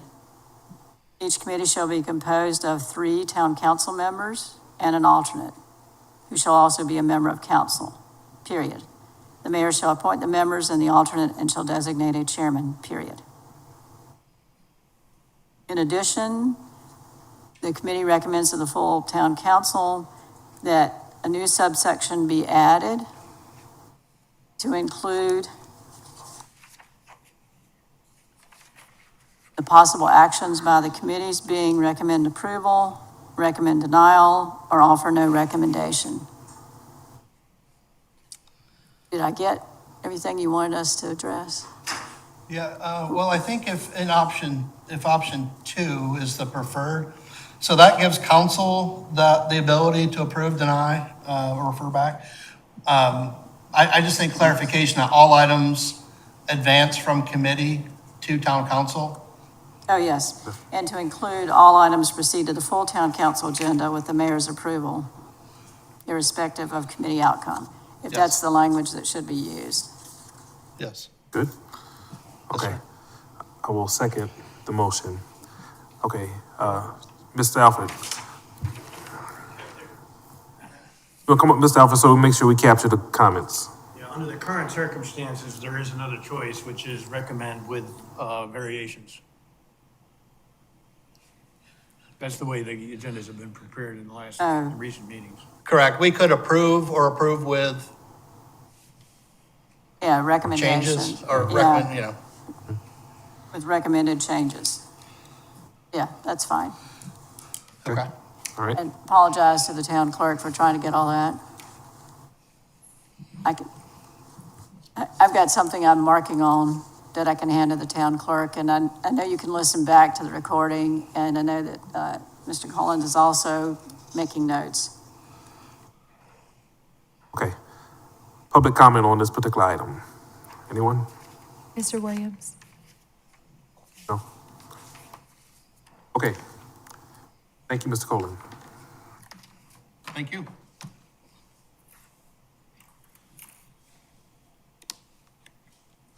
Skip to the bottom here because I think it's still you, right?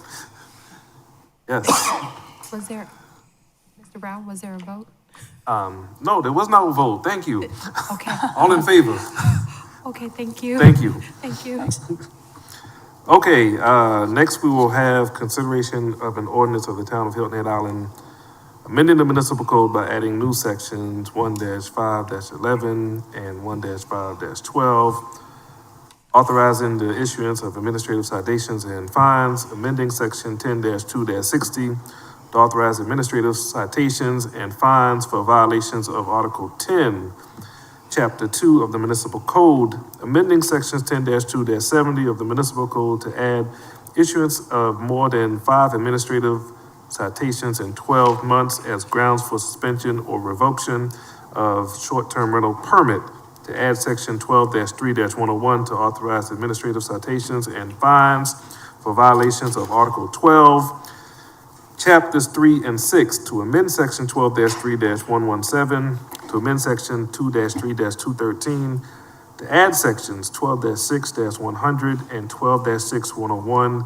to authorize administrative citations and fines for violations of Article 12, Chapter 6, to amend section 12-6-111, to add a definition for resident beach pass, to amend sections 12-6-113, 12-6-114, 12-6-115, 12-6-117, to make grammatical changes, to repeal sections 12-6-119 and 12-6-120, and to provide severability and effective date.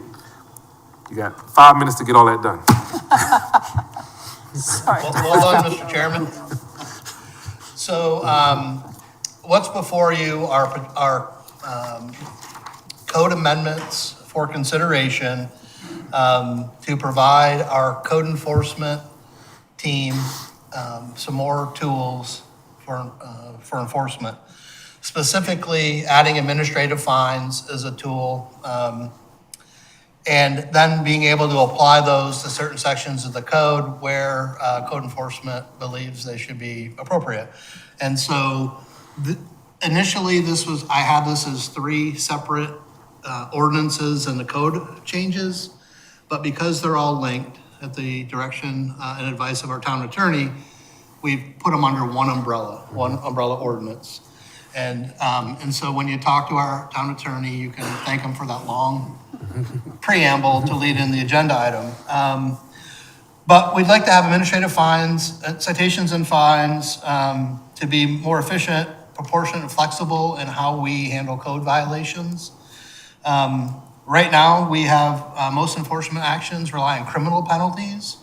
And there's some limitations on how you serve them, where you serve them, and administrative fines will add some more tools in our toolbox. Will reduce dependency in criminal proceedings for noncompliance, improve timely resolution of code violations, provide due process while promoting voluntary correction, and to ensure greater consistency and clarity in enforcement efforts. Okay? So, I want to break it down too quickly, but there's changes to section 1, 5, 11, and 12, which establish the ability for the town to have administrative citations and fines. That wasn't an option before this recommended code change in the municipal code and code adopted by town council. So the amendment provision generally established the authority, specifically authorized officials may use this tool as an alternative enforcement option. That violations can be applied to code sections where they've been identified as an option. And it doesn't restrict the town from pursuing the other enforcement options that were already in the code. There's information in here that allows, while it's not mandated, our code enforcement and our enforcement team to issue warnings in certain circumstances. And then it identifies the administrative citation process, and it's listed here in the staff report, and I will scroll down. Includes service of citation, the penalties, the appeal process, and then, and it clarifies that it's not, they're not the only tool that we have to be able to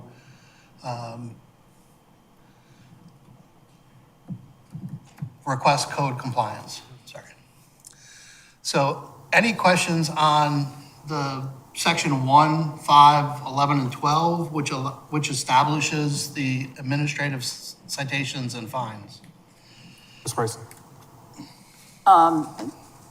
Without having the full ordinance in front of me, I don't know the answer to this. I'm sorry, the town attorney left because my question was mostly for him.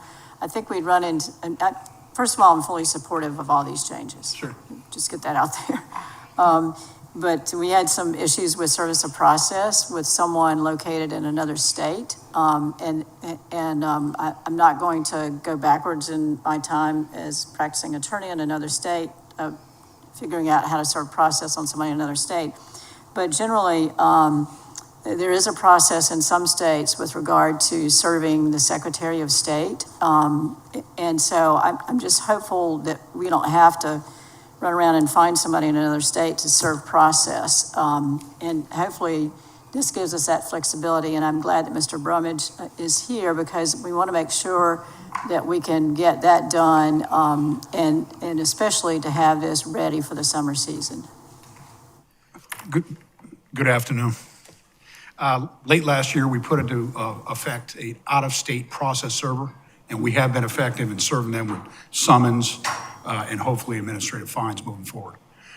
Okay. We did contract with a company, and we've used them quite a bit at this point. Okay, great. I didn't want us to have that hold up again that Nope. we were having before. Thank you. That's all. That's it. Mr. Alfred, anything? Yes, thank you. First of all, I think it's an excellent idea to provide for civil enforcement. The procedure we've had in effect in the last couple of years, criminal only, does not work. And as a consequence, there've been no real pursuit of bad actors in this arena. A couple of questions. Service of citation, The only way that an out-of-state landlord is going to receive notice of a problem is if he provides an email address.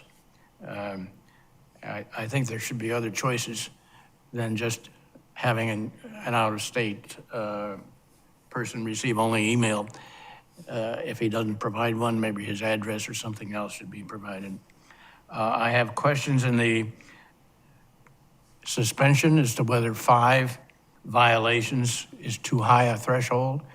I think personally I'd be in favor of 3. And lastly, in the fine structure, I think there needs to be additional clarity. There is reference to the level of the dollar fine if it's the first violation of the year. If you go more than 12 months, is it clear that you start over again with the first violation, dollar level or not? So I think that should be clarified.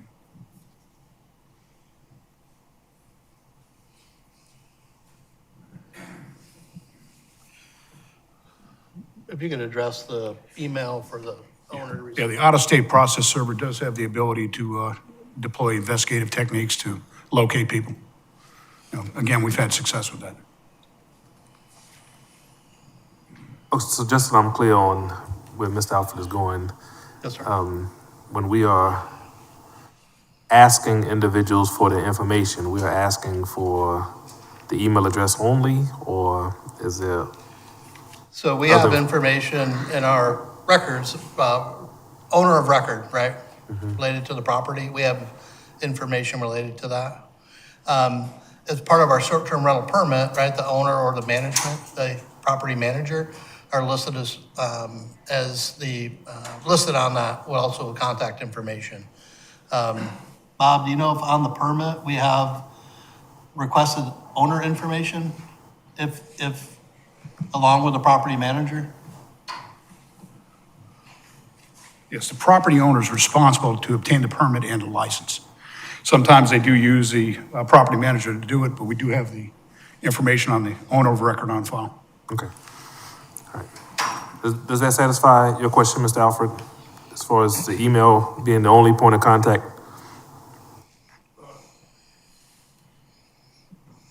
It's not clear to me whether that satisfies it or not. I think there needs to be choices, not just email. And if you're going to use the property manager, I think that's fine, but that's not referenced. I would just, process server is in a legal action, and I'm not sure that's where we're going, so it's not clear to me, the answer. Mr. Chair, I think we need clarification at full town council from the town attorney about making sure that the service of process is adequate, and question as to whether or not email is adequate. The language in the staff report says "or," so you can serve at the last known address, posted on the property in person, or sent via authorized email. And the question is whether or not that constitutes adequate service of process. That's something the town attorney needs to address, and make sure that's addressed before it comes before a full town council. Would that satisfy you, Mr. Alfred? Got it, Sean?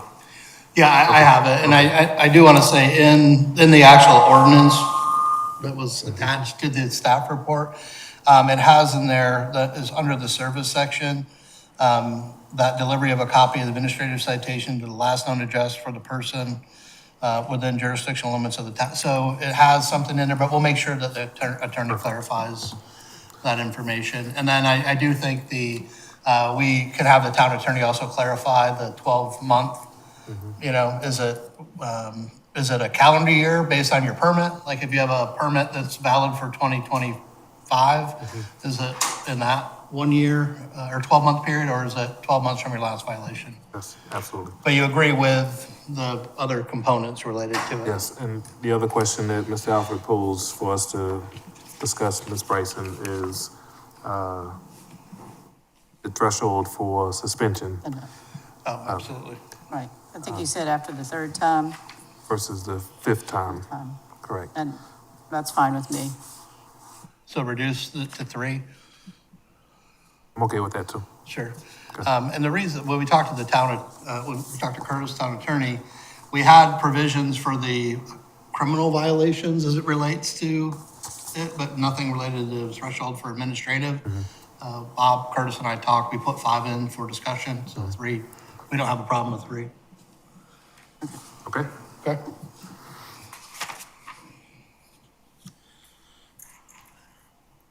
Yep, okay. So I'll move through this relatively quickly. So we now have the tool in section 1, and now we're applying it to section 10, 2, 60, and 70, which are application of those violations, and the fine structure to the short-term rental section of the code. And so you can see we've defined the violations. We now have administrative fines in section 1511 to be able to apply to this, any violation in this section. The fines are $250 for a first violation, $500 for a second violation with 1 year, $1,000 for a third violation with 1 year, within 1 year of the second. And then there's a item here for late fees that apply to all the fee structures as we move forward. There's also vehicle enforcement and additional remedies. These are outlined in the code already, but they're just identified here so that there's clarity. And then ground for suspension, we'll change this to more than 3 property within 12 months. And again, provide clarity on the 12-month period from one violation to the next. Any questions about application of this tool to the short-term rental section of the town code? Bryson? No, in fact, I've long advocated for putting it in this provision rather than the LMO, and that is the parking violations for STR, short-term rentals. And so I'm glad to see that. I think this was stripped out from the previous staff recommendation with regard to short-term rentals, where we had parking and spacing and, parking and occupancy. And I'm trying to remember if there was one other provision in there, in addition to the enforcement provisions. And so the town council had directed staff to pull out the enforcement provisions and to bring those to us separately. So as I understand it, that's what this is doing. Stafford? Yes. It's item 3 that I was referring to before, 3A, first violation.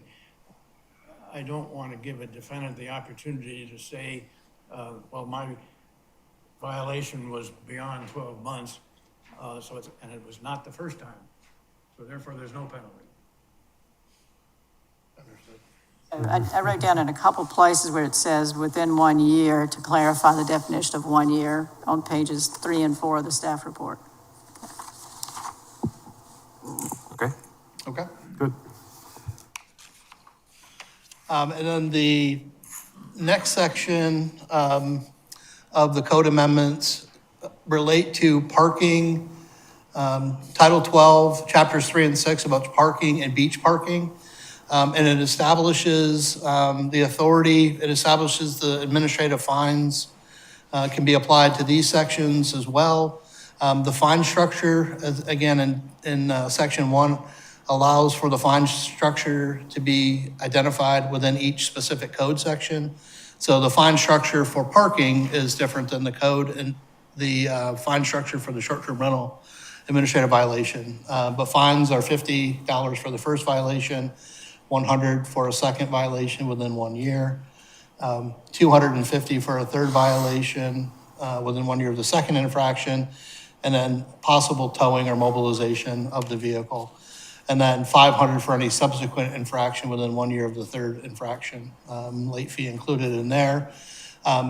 We just reinforced the definition, and by adding it to section 12.6.111, resident beach parking pass. The eligibility is still the same as council had already approved. A couple of grammatical changes in sections 12.6.13 and 17. And then we no longer need 12.6.119 and 20 as they've been incorporated into other areas of the code. But this allows administrative fines and sets the fine structure and expectation for violations of our code as it relates to parking and beach parking. I'm happy to answer any questions on that. Ms. Bryson? No, I just note Mr. Alfred's questions about 1 year and clarifying the timing of that. Okay. Anything else, Mr. Alfred? No? Okay. Okay. Got what you need, Sean? We'll, I do, I'd like to make sure to summarize the few other clarifications that we need at town council. I don't know if you want to have public comment first and then come back with a, sure, we'll take public comment now and then we'll come back with a motion. Any public comment on this? Yes, please. Mr., oh, Sorry. okay, that was, sorry.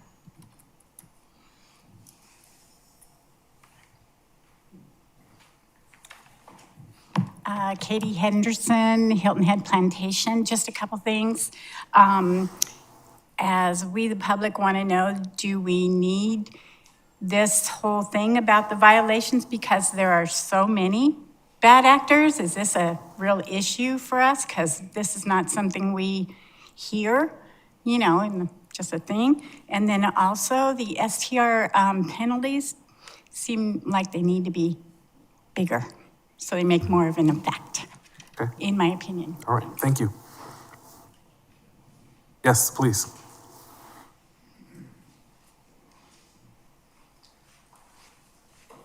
Good morning, Ashley Phillips, Indigo Run. Two items. I wrote, if they are habitual offenders, can they be permanently banned from having a short-term rental? You know, if it's year after year and it's the same problem over and over again, is there a way to, you know, not allow them to have a short-term rental permit anymore? Just a thought there. And the parking fines here, this is the first time I'm seeing them. Number one, I think they're too low.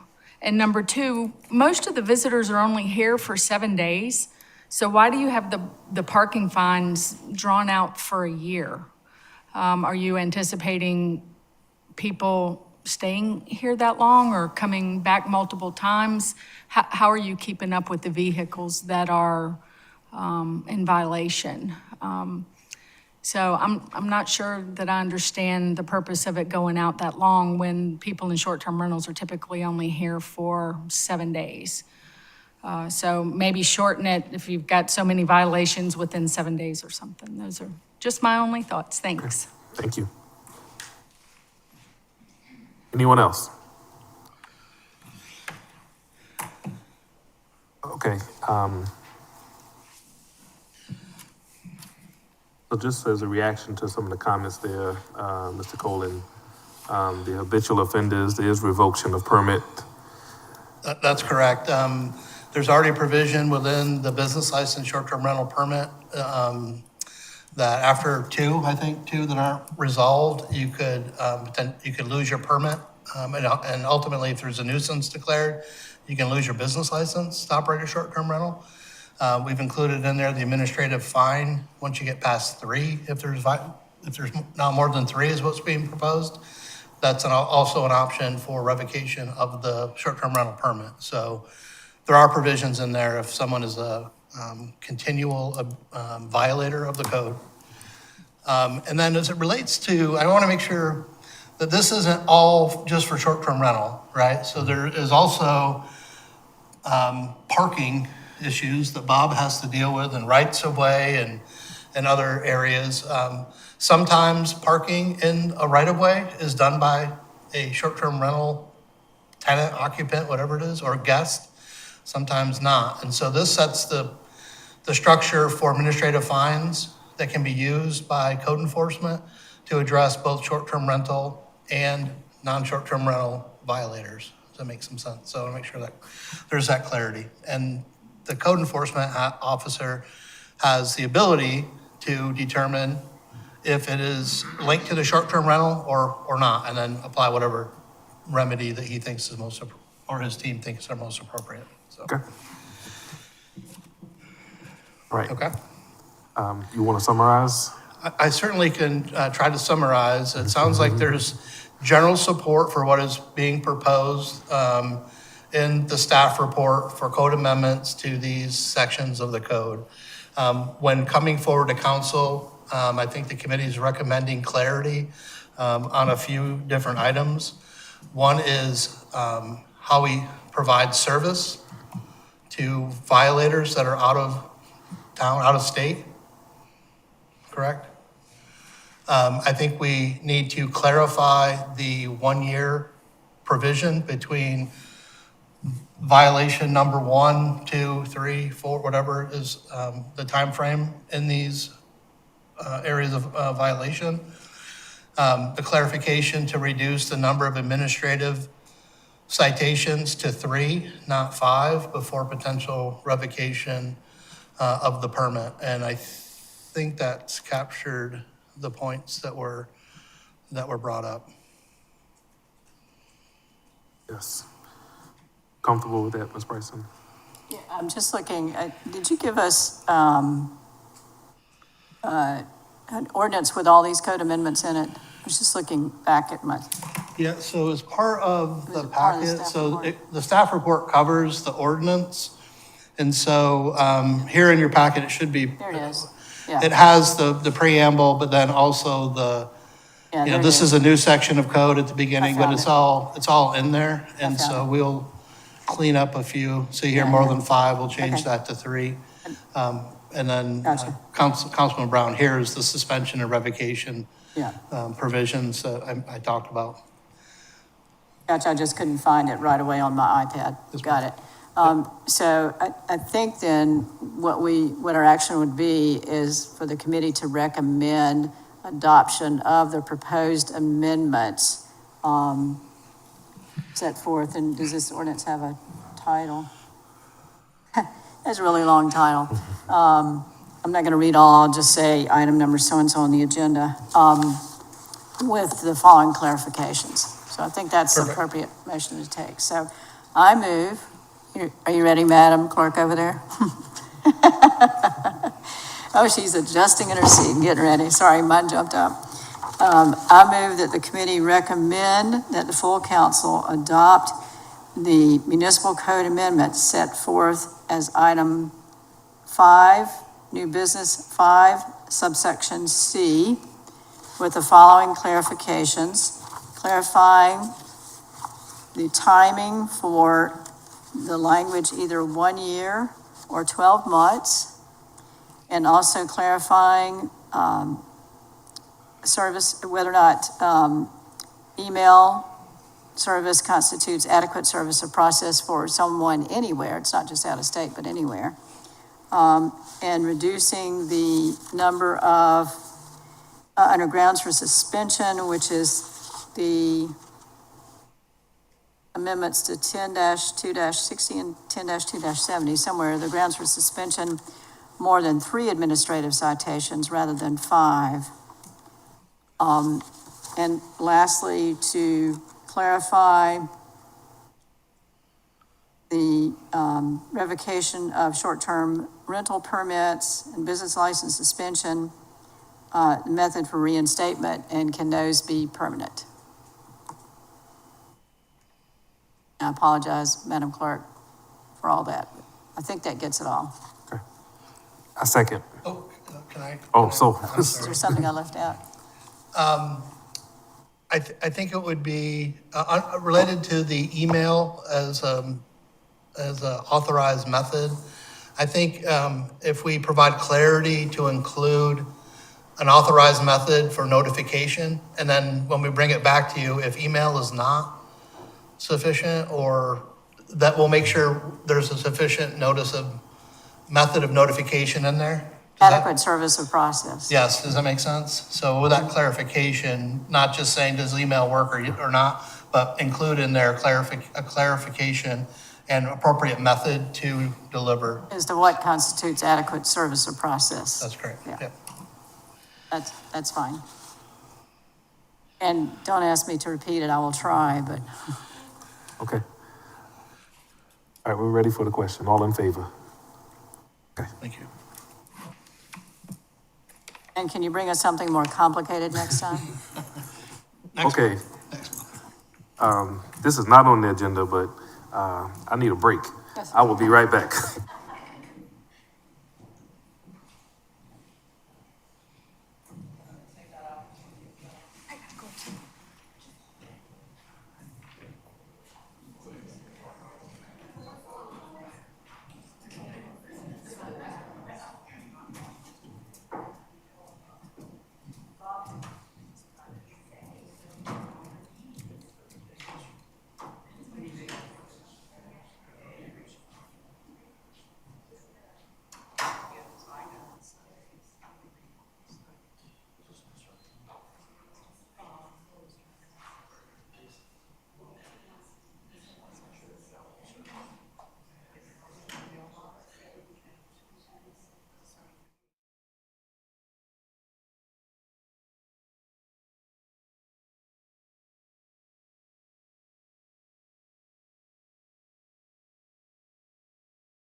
Okay, we are back in session.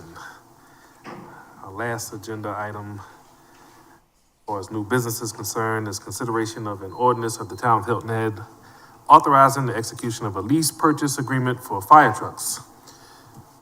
Adriana Burnett, again, welcome back.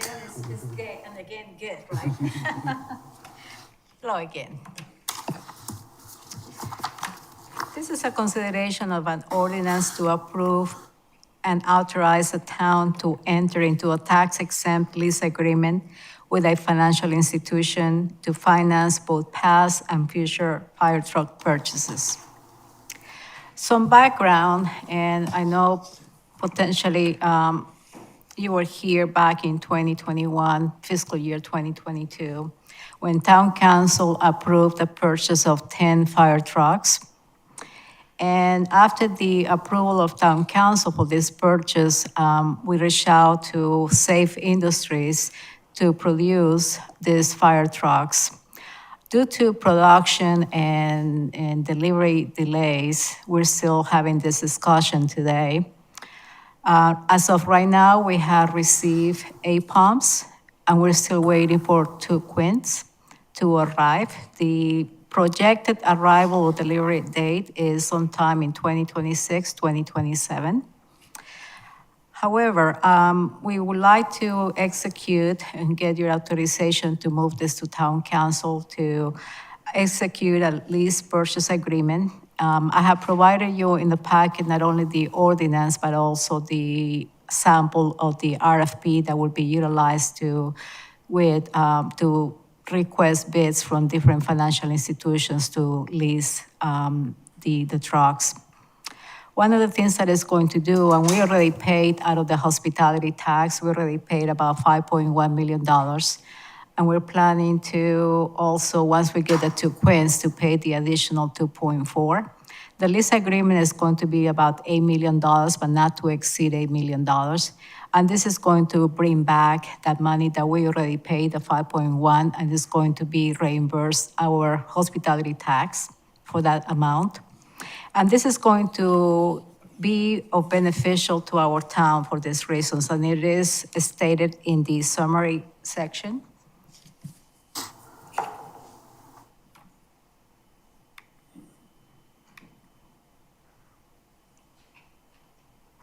I think Zendaya needs to help me here. Thank you. So some of the benefits for doing this type of transaction, and by the way, this type of transaction is not something new for municipalities. This is something that is actually very common among municipalities. But this is going to provide us with maintaining a strong hospitality tax fund balance once we get the money from the financial institution. It's going to enable the town to pay other approved capital projects. It's going to provide financial flexibility in the event of a natural disaster. It's going to support compliance with proposed minimum fund balance policies. The lease financing structure will align the town's annual lease payments with the fire truck's anticipated 10-year life. The proposed tax-exempt equipment lease will not count against the town's 8% general obligation bond capacity. It will remain as long as financial obligation of the town until it's fully paid. And we will come every year in front of town council to ask for the appropriations that we need to have every year. So I also provided in this memo 2 key dates or milestones. If you approve, we would like to have our first reading with town council on May 6th. On May 14, we would like to issue or request for proposals for potential bidders. On May 20 will be our second reading, and our goal is to close this financial transaction on June 24th. And at that point, the expectation is to get the funds and reimburse the hospitality tax with these funds.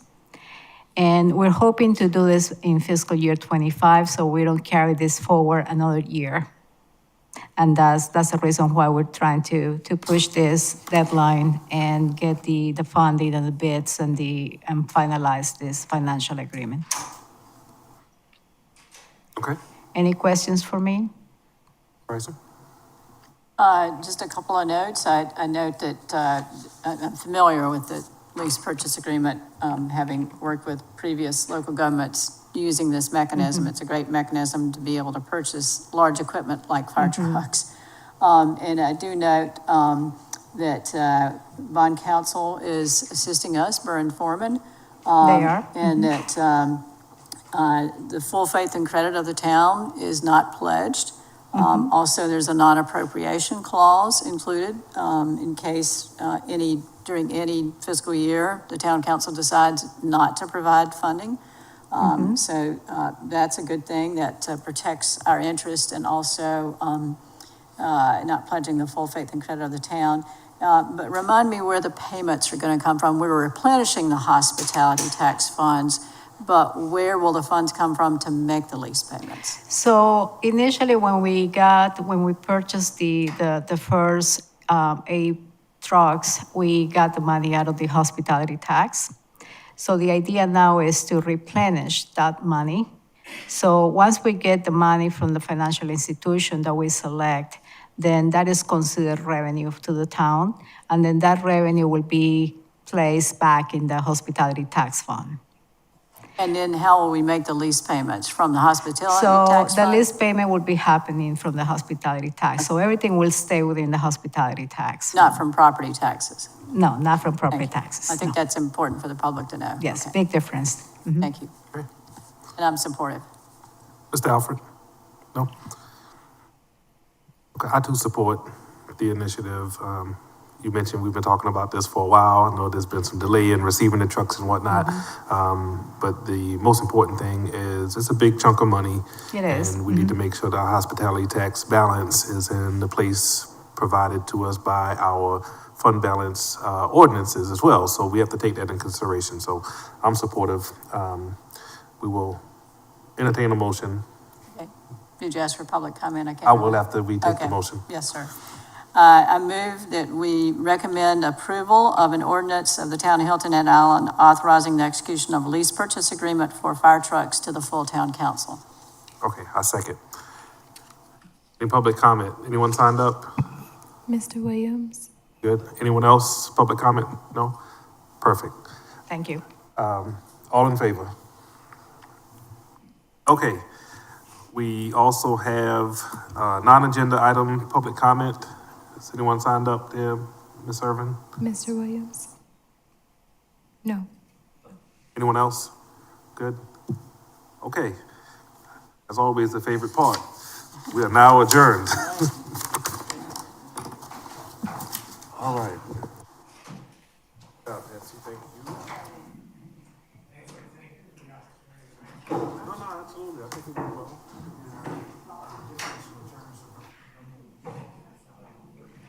I know, right?